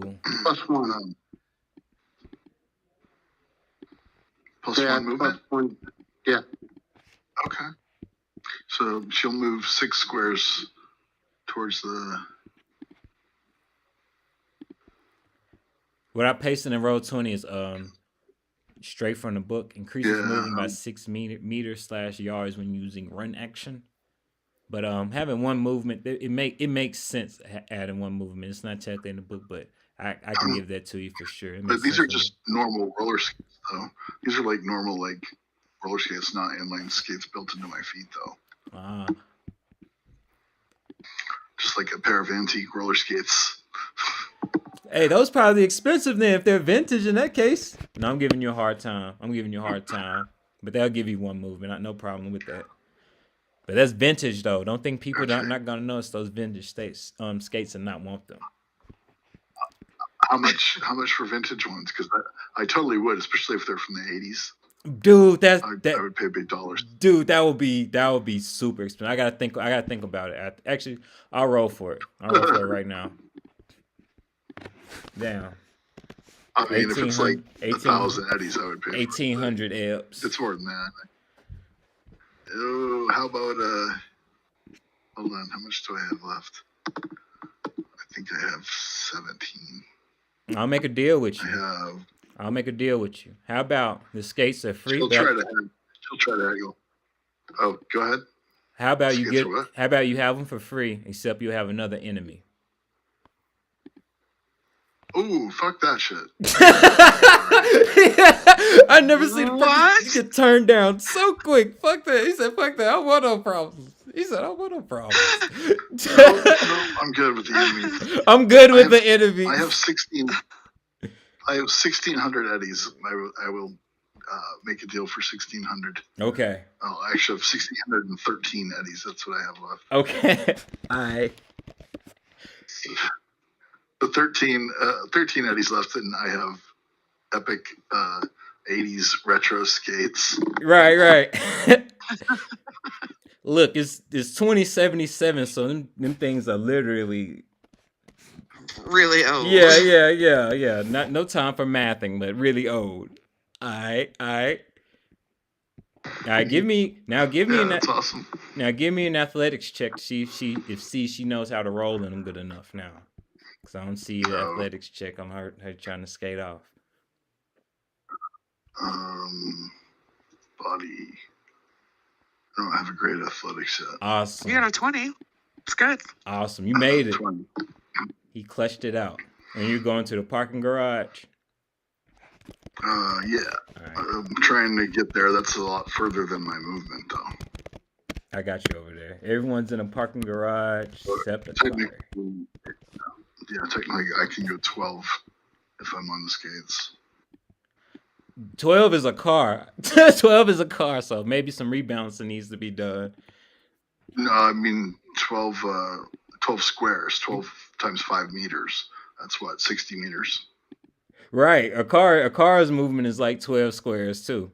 But we'll come back to it later. We'll come back to the balance later. Either way, you're set and you're in the parking garage.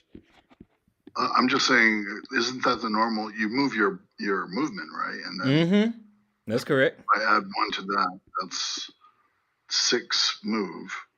And then if you use your whole action, I used my action to launch the drone though. So I guess I would only get half that 6 movement squares is what I'm saying. I thought it was 12, but okay, no problem, no sweat. Theoretically. Do they want to use the drone? What is the drone gonna do now? Do I get to use it in the same round I launch it? I don't know if the rules for that. In this situation, I'll allow it. In this particular situation, I'll allow it. And are you saying we did make it to the parking garage? Everybody but Akari. Akari's still in the van. But yep. Because she's last in initiative, so besides the captain goes down with the ship. Right. All right. I'm gonna put Betsy into Sentinel mode so that it would react to anything that comes within range of the parking garage that is not Kari or any of us. All right. All right. And attack with taser darts probably. Okay. Okay. I only get 3 shots though. All right. All right. And then we'll rotate to Akari's turn. Okay, so I'm gonna try and get out of the van and run to the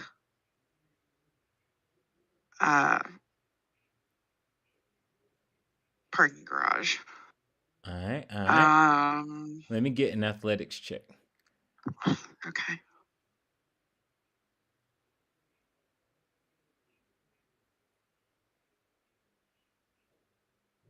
Awesome. You make it there perfectly. Okay. Who are these fuckers? Why are they chasing us? I don't like it. Gizmo. Like, what the hell? War Eagles. Gizmo. It's the damn War Eagles, right? Gizmo, give me an electronic/security tech check. Okay, dokie. It's the maelstroms, isn't it? I don't know if they're the same thing or if As orange you have, and blue is.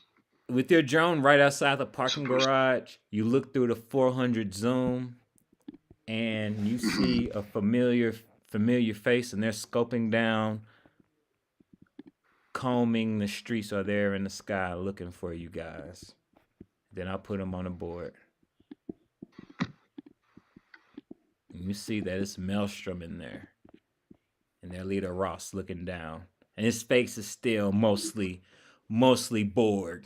Still. Oh, is this the dude I fucked up? Like with a bunch of grenades or a bunch of armor-piercing rounds? The same guy? Yup. Lost the cyber arm? Yup. He took it personally. He took it very personally. I see. Okay, so Rory's gonna call out. Oh, it's that Ross bastard from Maelstrom. That's and whatever his crew. Yup. He's holding a grudge since we fucked him up so bad the other night. Right. Well, he was trying to fucking kidnap our friend. That's true. All right, as you guys are all in the parking garage, you guys notice from your guys' point of view, the AV start to lower down over the van. Oh shit! So, I'm gonna take shots at it if it's that close. It was nice having you. Yeah, I'll pull out my assault rifle and shoot at it. Sam. All right, hold on. All right. I've heard you guys' violent tendencies. Father, I crave violence. Right. Look, you guys want to do violent stuff, and you'll have opportunity after. I'll tell you what these guys do. After they take my van. they lower down their AV on top of your van, and you see the van wobbling a little bit as you guys are familiar with the magnet they have under theirs, and you thinking they're about to start taking that thing right away with them since they don't notice you. And we'll start our initiative over with Aesop's turn. Aesop, you guys are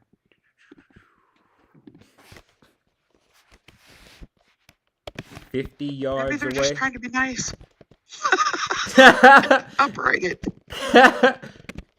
You guys are 50 yards away in the parking garage. And you guys see one driver for the AV, 2 snipers, 1 person with a rocket launcher, and Ross. Jesus. Aim for the driver first. And the pressure is on Aesop. Hey, I had to switch computers. Can you guys hear me okay? Yep. Sure can. Yeah. Okay, awesome. You said 50 yards? That's fucking far, right? 50 yards, you said. It's all about scale. Yeah, that's 50 yards. So, I'm gonna do my, okay, before I do my weapons action, I'm gonna see if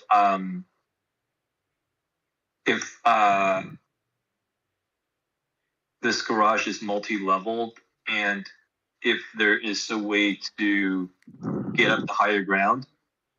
Yeah. I'm listening.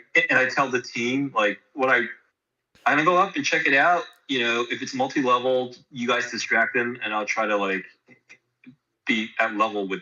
You know what I mean? Like when they come down, you know, and then I want to be like at level with them and try something crazy. Yes. Aesop, do you have a grapple gun? I do. That might come in handy for this plan. It sounds like a real good plan. Yes, it is multi-leveled.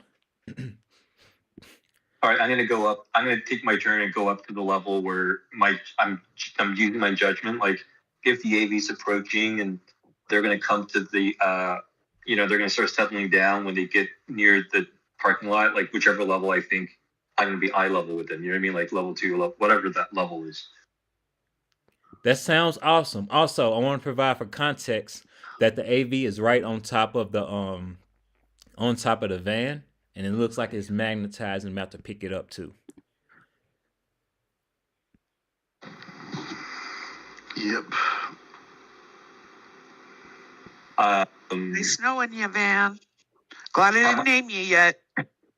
2 questions, guys. How much is the van? And how much is the van? And do we have an explosive in there?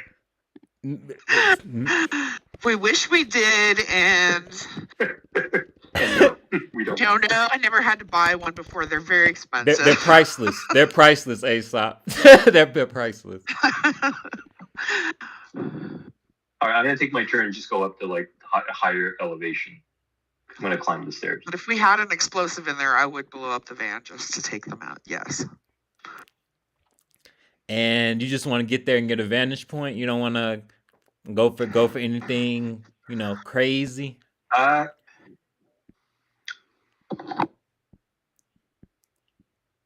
mean, it doesn't hurt. I don't. Let me see. What do I got? I got shit, man. Okay, I got grenades. That's not gonna work. Okay, fine. I'll take I'm gonna go take at 50 yards. I'm gonna go. What's wrong with the grenade, man? Oh, you can't do I don't think you can do 50 yards with a grenade. Can you? I'm say that again. Like, can you even attempt a grenade at 50 yards? That's too far. That's way too far. I'm pretty sure I've seen people throw a football far, so I think you can probably throw that grenade far if that athletics is up, especially in this universe, because it's not all real. It's like an action movie, so I believe it could be possible. But what I will do is I'll check the range table to see what exact DV you would need to throw this in that AV, because that would be very epic. It's supposed to be the same as a grenade launcher, right? I'm not 100% sure on that, Will, because I'm pretty sure I'm throwing grenades. It's an athletics, and it might have to meet that one, possibly, but I'm double checking. It's athletics. It's athletics. For a grenade launcher, it's 17, and then I'm looking out throwing, because that is a good question. That can be, a close one. Let me look on the throw. Melee combat throw. Okay, if you want to throw an object, I'm about to. Yeah. Oh yeah, I'm about to copy and paste in the Roll20 so everybody can see it too, and I'll read it straight from the book. It doesn't give me the page, but if you want to throw an object, you can do so by using action to make a range attack using Dex plus Athletics plus D10 up to a maximum of 25 yards using a grenade launcher DV entry on the range table. Oh. Yeah. Okay. But you got a grapple gun too, so you could get in the mix and zip closer and throw it, or you could literally use all 30 meters for that grapple gun, get right at that range, and then chunk one in there. that's definitely in the realm of possibility. Hey, technical question. What am I going to grapple onto? I'm going to grapple to where? The ground or a billboard advertisement. It's up to your flavor. It's up to your flavor. I see. Yeah, fuck man, let's do it. Why not? Huh? All right, give me a handgun check on you zipping. You trying to go all the way, trying to get within that 25? I'm going to try to get in within 25, yes. Awesome. Yeah. Let me see that handgun check. See if the aim is there. And then we can allocate luck after the roll too, right? You said? Yep. Hell yeah. Yes, sir. All right, here we go. Here we go. Handgun. Here we go. Awesome. Okay, he's within range. They still haven't noticed you. He's gonna throw that grenade in the AV. And what kind of grenade? I'm gonna throw. I am gonna throw. Oh shit! I don't have EMP. I'm gonna throw just a regular grenade. Okay, let's see it. Let's see athletics check.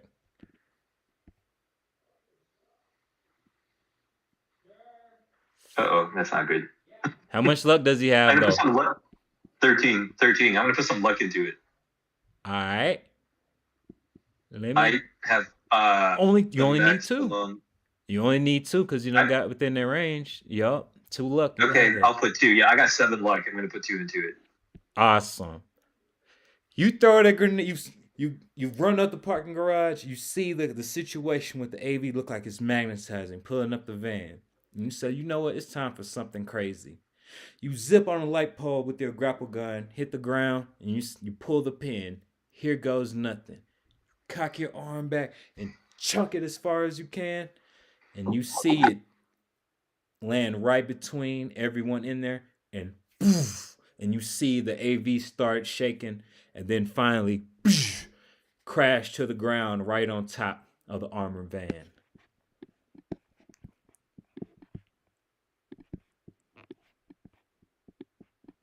Nice. And nice shot. Good shit. And then it's gonna bring us to Wiz's turn.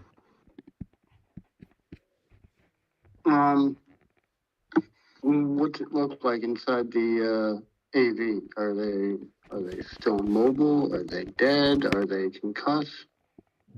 Give me a human perception check.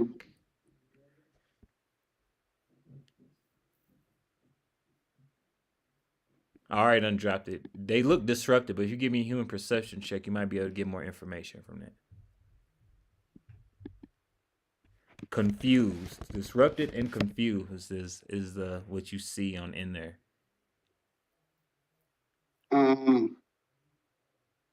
Would this mean I could get an aimed shot with no penalty or limited penalty? Man, I want to say that's a Cyberpunk 2020 rule with stuff like that with more modifiers. I know exactly what you're talking about. In the old version, they definitely had it, and I think that's a good way to address it.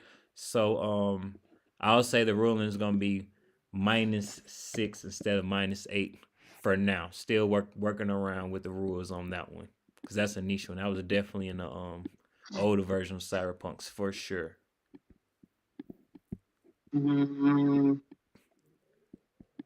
Yards away. I'm just thinking about what I can do here. I'm gonna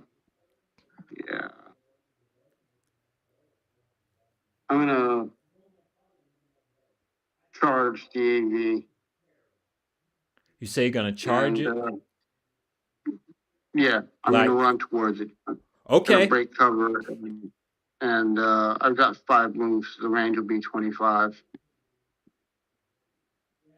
Right? Wiz has a grapple gun too, right? And zip closer? No. No? Okay, give me an athletics check, and that's going to determine if he has enough muscle to get all the way there. I don't want to get all the way there. I just want to sort of range 25 yards. Oh, okay. Oh, okay?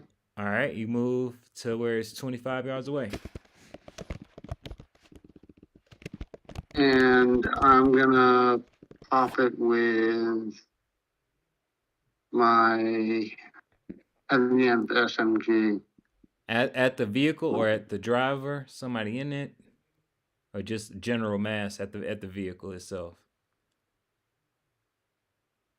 I'm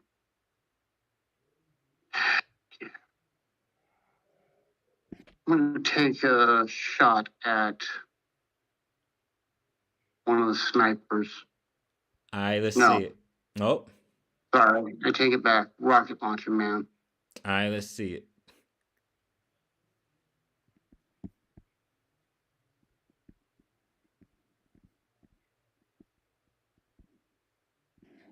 That hits. You start gunning with your SMG, letting off shots, and you start to see them instantly from the distance start writhing in pain.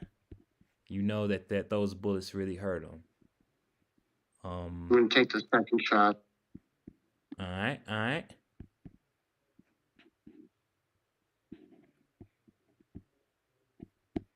Your second shot hits him, but you can tell he has armor because he doesn't seem as phased from as the first burst of shots you had did. Fair enough. All right. Are y'all ready? I'm gonna have my phone. All right. Are y'all ready for some music, some cyberpunk music? I'm just don't want to just jump Yes, please. y'all. What did you say, Akari? I said yes, please. Okay.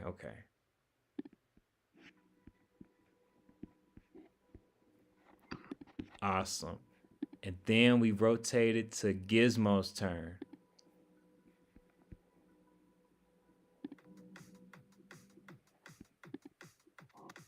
Gizmo's going to bolt out from underneath the cover of the parking garage.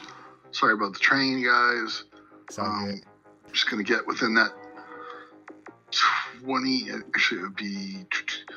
She can get to within 20 meters, and then she's going to toss a grenade into the cabin. At the what was that? You say you want to throw a grenade in the part in air vehicles is called a cabin that the people are in. I want to say. Is that what you were saying? Yeah, that's what she's going to try and aim for that cabin. Yeah. All right, what kind of grenade it's going is to be? Yeah. It's going to be a. Let's see,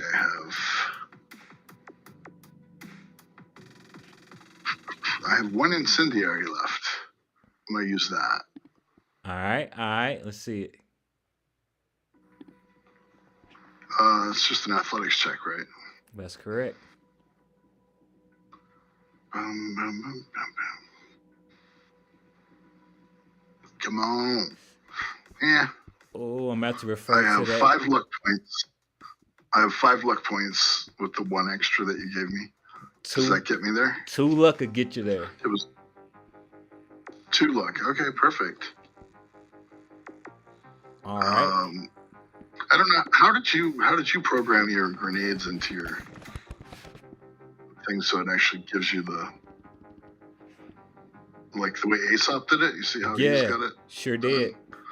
How did you do that? Because I put it under weapon. So you go to weapon, you add a new weapon, you put grenade as a weapon, and then you set your max. Yeah, you set your max ammo to how much you had, and every time you use one, you decrement the ammo. Yeah. Yup. Okay. Yeah, I'll have to do that for my grenades, definitely. So the damage is supposed to be 66. Okay. That's what I was looking for.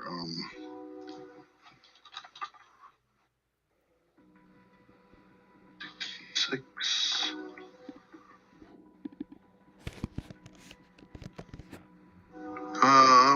19 damage. Nice. Incendiary. So everybody's on fire. You chunked the when she did this and skated out from under the parking garage, you heard Ballroom Blitz start playing over, from her ears. Man in the back said, "Everybody attack!"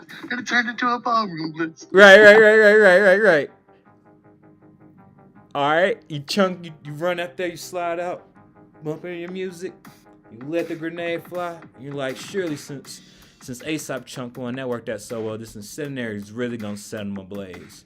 You chunk it, and sure enough, poof, the cabin starts getting filled with fire on the inside, and then you see Ross standing outside, looking at you point blank, making direct eye contact with you, Rory, as he had enough reflex to avoid the flames, thus he isn't on fire, but the rest of his crew is, from what you see.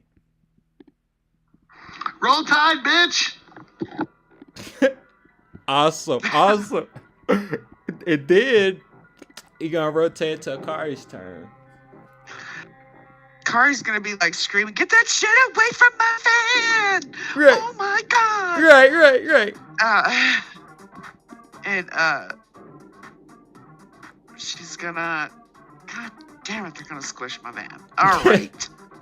She's gonna shoot at them with her.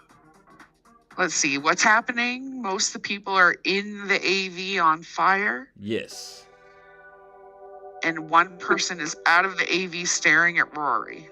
They're in the AV, not on fire, staring at Rory. Oh, yes. Not on fire. Actually, what I would like to try and do is there a weak point on the AV that I could shoot at? Give me a air vehicle tech check. If you know about air, see if you know about air vehicles and see where their weak points could be.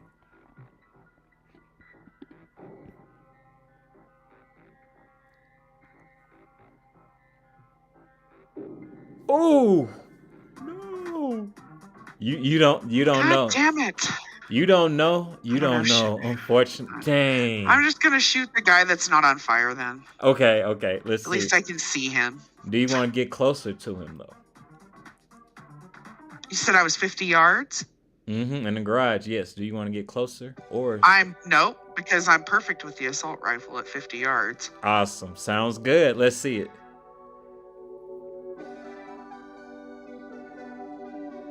Oops, didn't go.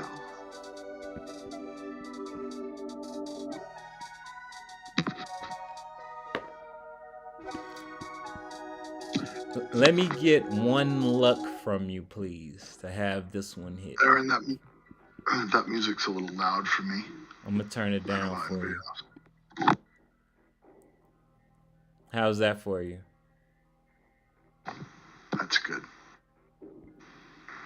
Is it still on?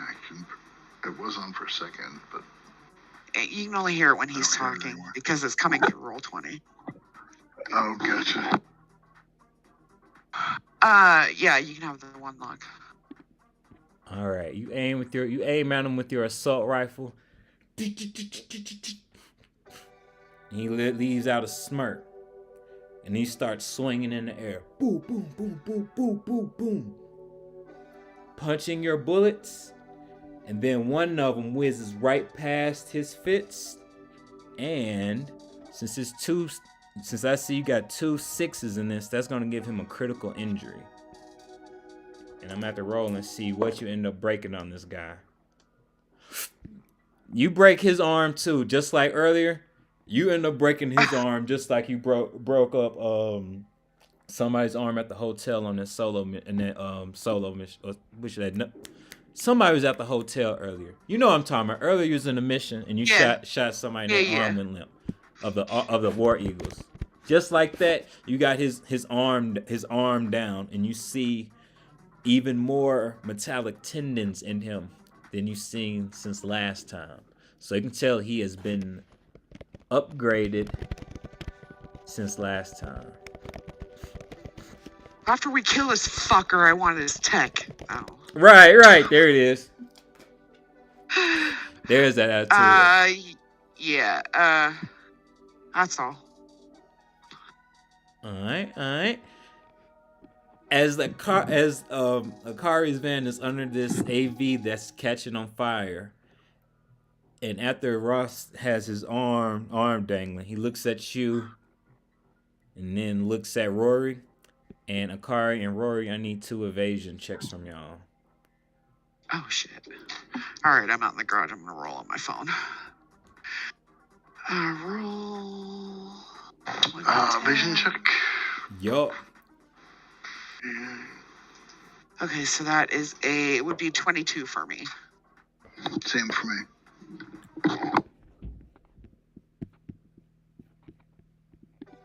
Akari, I don't see your evasion check on my side. It's because I'm in the garage. I rolled it on my phone. Okay.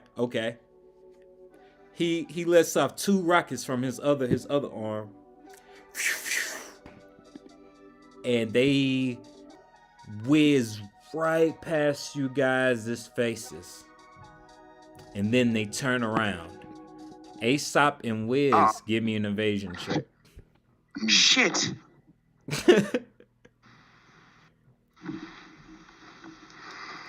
that reminds me. This guy sucks. I don't like this guy.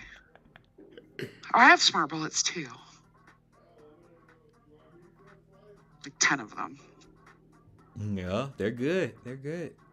And Aesop and Wiz. Okay, there's Aesop. Oh, Wiz.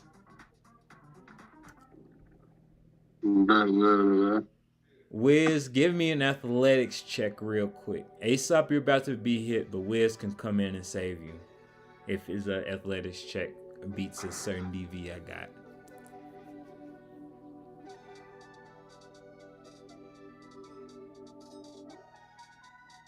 Wiz, do you have any luck? 7 points. 2 lucks to have this. You know, you already see an action movie, someone about to get exploded, and then somebody comes and tackles them from the side and saves them from the explosion. 2 totally saving my buddy. Awesome. You prevent that rocket from exploding into him, and you can tell that would have took off multiple limbs had that connected. And then as you guys are watching that AV, you tell that Ross pulls the pilot back, and he starts to try to pilot it with his one good hand, and he is struggling trying to get it off the ground with the van in tow. You can tell the thrusters are pushing it up like he's trying to take off with the van. I can't believe he's trying to take my baby. And then you guys notice that the other people, the sniper, the pilot, and the rocket launcher, they spent their turn putting out the fire. So the inside is on fire, but they put the fire out of themselves. And then it's gonna bring us right around to Aesop's turn. I'm like, fuck, man, that was a close one. Thanks, dude. All right, 3rd time's the charm. Let's end this.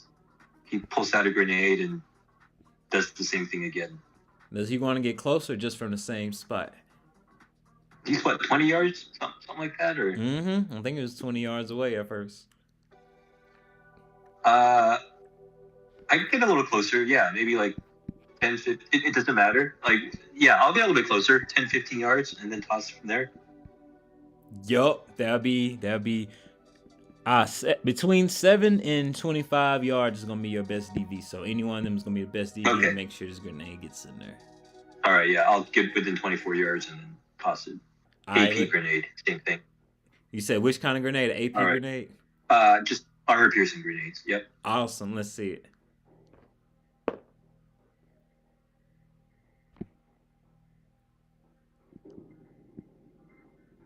How much luck does he have? I've got 5 left. All 5 to make it connect. All 5 luck to have this grenade connect. And that's a strong one. So I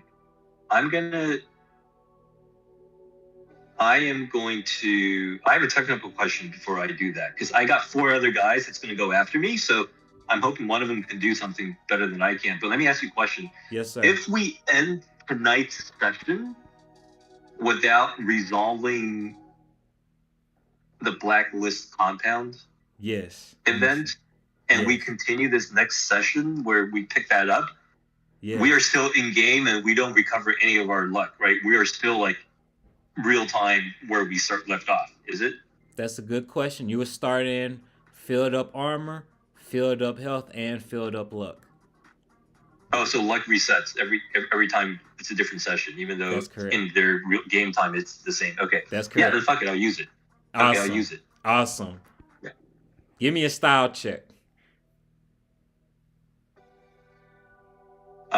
You mean wardrobe and style? Yes. Oh, wardrobe. Yeah. Yep. All right. He's not dead, but how do you want to do it? Because that's definitely a strong grenade. How does Aesop want to flavor chucking this grenade in here? Third time's a charm. He's got one arm dangling down, other arm he's trying to pilot the AV. He's wobbling back and forth. He's like, "Hey, you motherfuckers, time to return the favor. Here's how you do it. Here's how you do it correctly if you want to blow someone up." Right. He just chucks it. All right, you chunking in, and all my people who are, I'm pretty sure everybody at this point is within 25 meters. Let me get an evasion check from all of you guys. Oh, Akari isn't, except Akari's. I got my AR in a good distance here. Gizmo, no! You're not supposed to fumble that. You're not supposed to fumble that. You're not supposed to fumble, man. No. Oh no. No. Aesop, Oh, what? oh, no. shit. What the fuck? Oh my god, we all fumbled. Oh my god. Holy Dude. God. You did Holy say, shit. I've lost you said, my car and my whole fucking team. you said within 25 yards, right? Or was it closer than that? Yep, I was like within 25. yards. You guys all try to cover your face and brace yourself, because the explosion from the grenade tears up some of the guys in there, sending their limbs flying straight at you guys. And all of you guys get covered in blood and guts from them exploding on you. And some of their limbs flying, limbs and bone flying to you guys, doing 1 out of your body stopping power, and then 11 to your HP from the bits all getting projected at you guys. Well, Gizmo, Aesop, and Wiz that it is. Akari is just 50 yards away looking like, whoa. That was gross. 11 HP. And she's screaming, "Somebody jump up in that fucking thing and get it off my van!" Right? right. Awesome. Does there you go. Does Aesop want to use any more of his movements? Because use some of his movement to get closer and throw it, but if he has some movement left to get closer, that's an option on the table as well. Is the AV's still in the air, right? Just barely. It was already. He was struggling. Like, fuck, man. I'm like, tell these guys, we gotta like give us some distance. I moved out of the way a little bit. I use all my remaining points to move back, away from the blast radius. All right. Yeah. All right. Because that shit's not gonna stay in the air any much longer. Right. All right. And then we're gonna bring it to Wiz's turn. There was a reason why I moved that distance. I draw my rapier, charge the AV, and slice the cable that's holding the magnet. Say that one more time. And slice the cable that's holding the magnet. Awesome. Give me a style check first.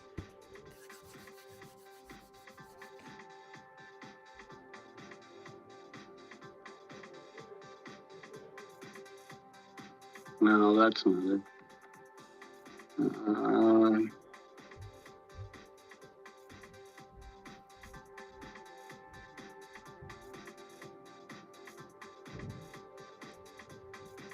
All right, and let me get an athletics check as well. This is gonna be one of the last rolls of the night. This part, Gizmo's turn, Akari's turn, and we'll call it for the night. Let me get an athletics check.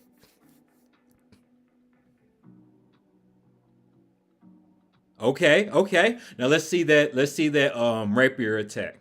Cause you charged up. You're like, I've been waiting for this moment. And what color is the rapier, by the way? That's a vital key piece of information. Green. Green, awesome. All right, let's see that attack check as he goes for the wire.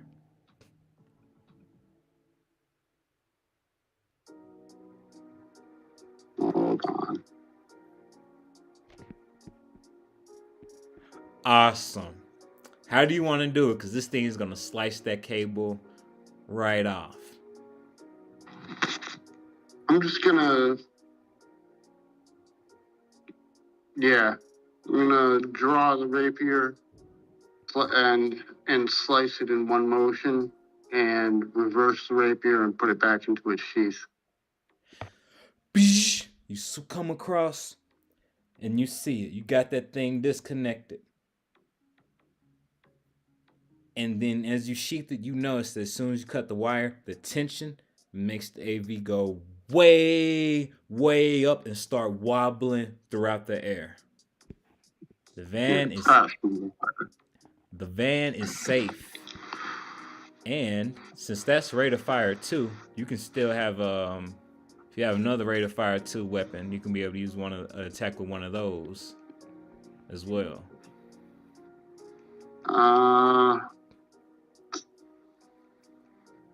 I'm gonna take this. What's the distance? It doesn't matter.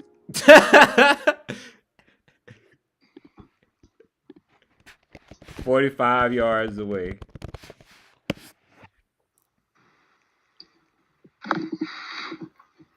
Whoops. Oh! You start spraying, you look down your crosshair and like, okay, I got this. And you pull the trigger with the SMG, and the bullets ping off the side of the van. It doesn't hurt it, but you end up hitting the van off the side of the metal plates. Oh well. And then can't win them all. What'd you say? Can't win them all. Can't win them all. And you'll bring the Gizmo's turn. Oh, the AVI is like way up in the air now, you said? 45 yards away in the air, yup. 45 yards, okay. Yup. I'll take a, I forgot to load the assault weapon. Oh, I don't have one. That's why it's different characters. Never mind. Well, I will try and get off 3. How does smart ammunition work with respect to range? Give me an attack check. Because I know you said if you miss, I know you said if you miss, you get another roll or something. It's within a certain range. Go ahead and give me an attack check, and then we can use that as an example. I can go over it real quick. Okay. 26, and they're 40 yards away. That would hit. But for example, say they were 51 to 100 yards away. Since that's within 4, you could be able to roll again to get for that bullet to curve and try to hit them again. Try to hit them. Since it's within 4, what do you mean exactly? If you miss within 4, like hence again, if they're between 51 and 100 yards, you need a 30 to hit them.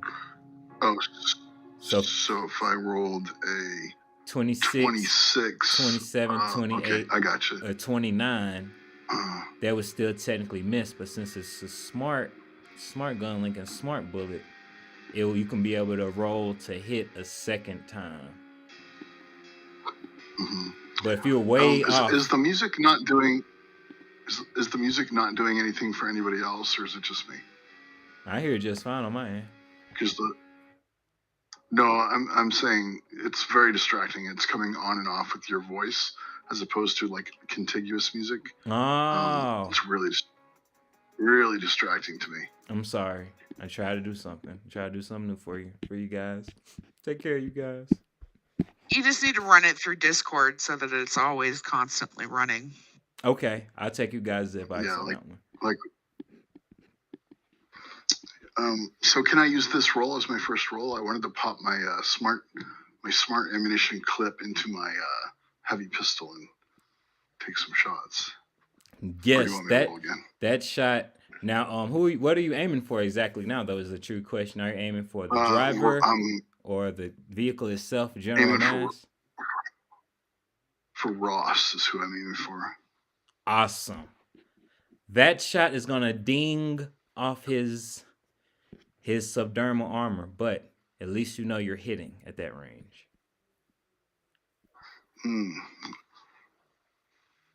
I don't think I'm gonna.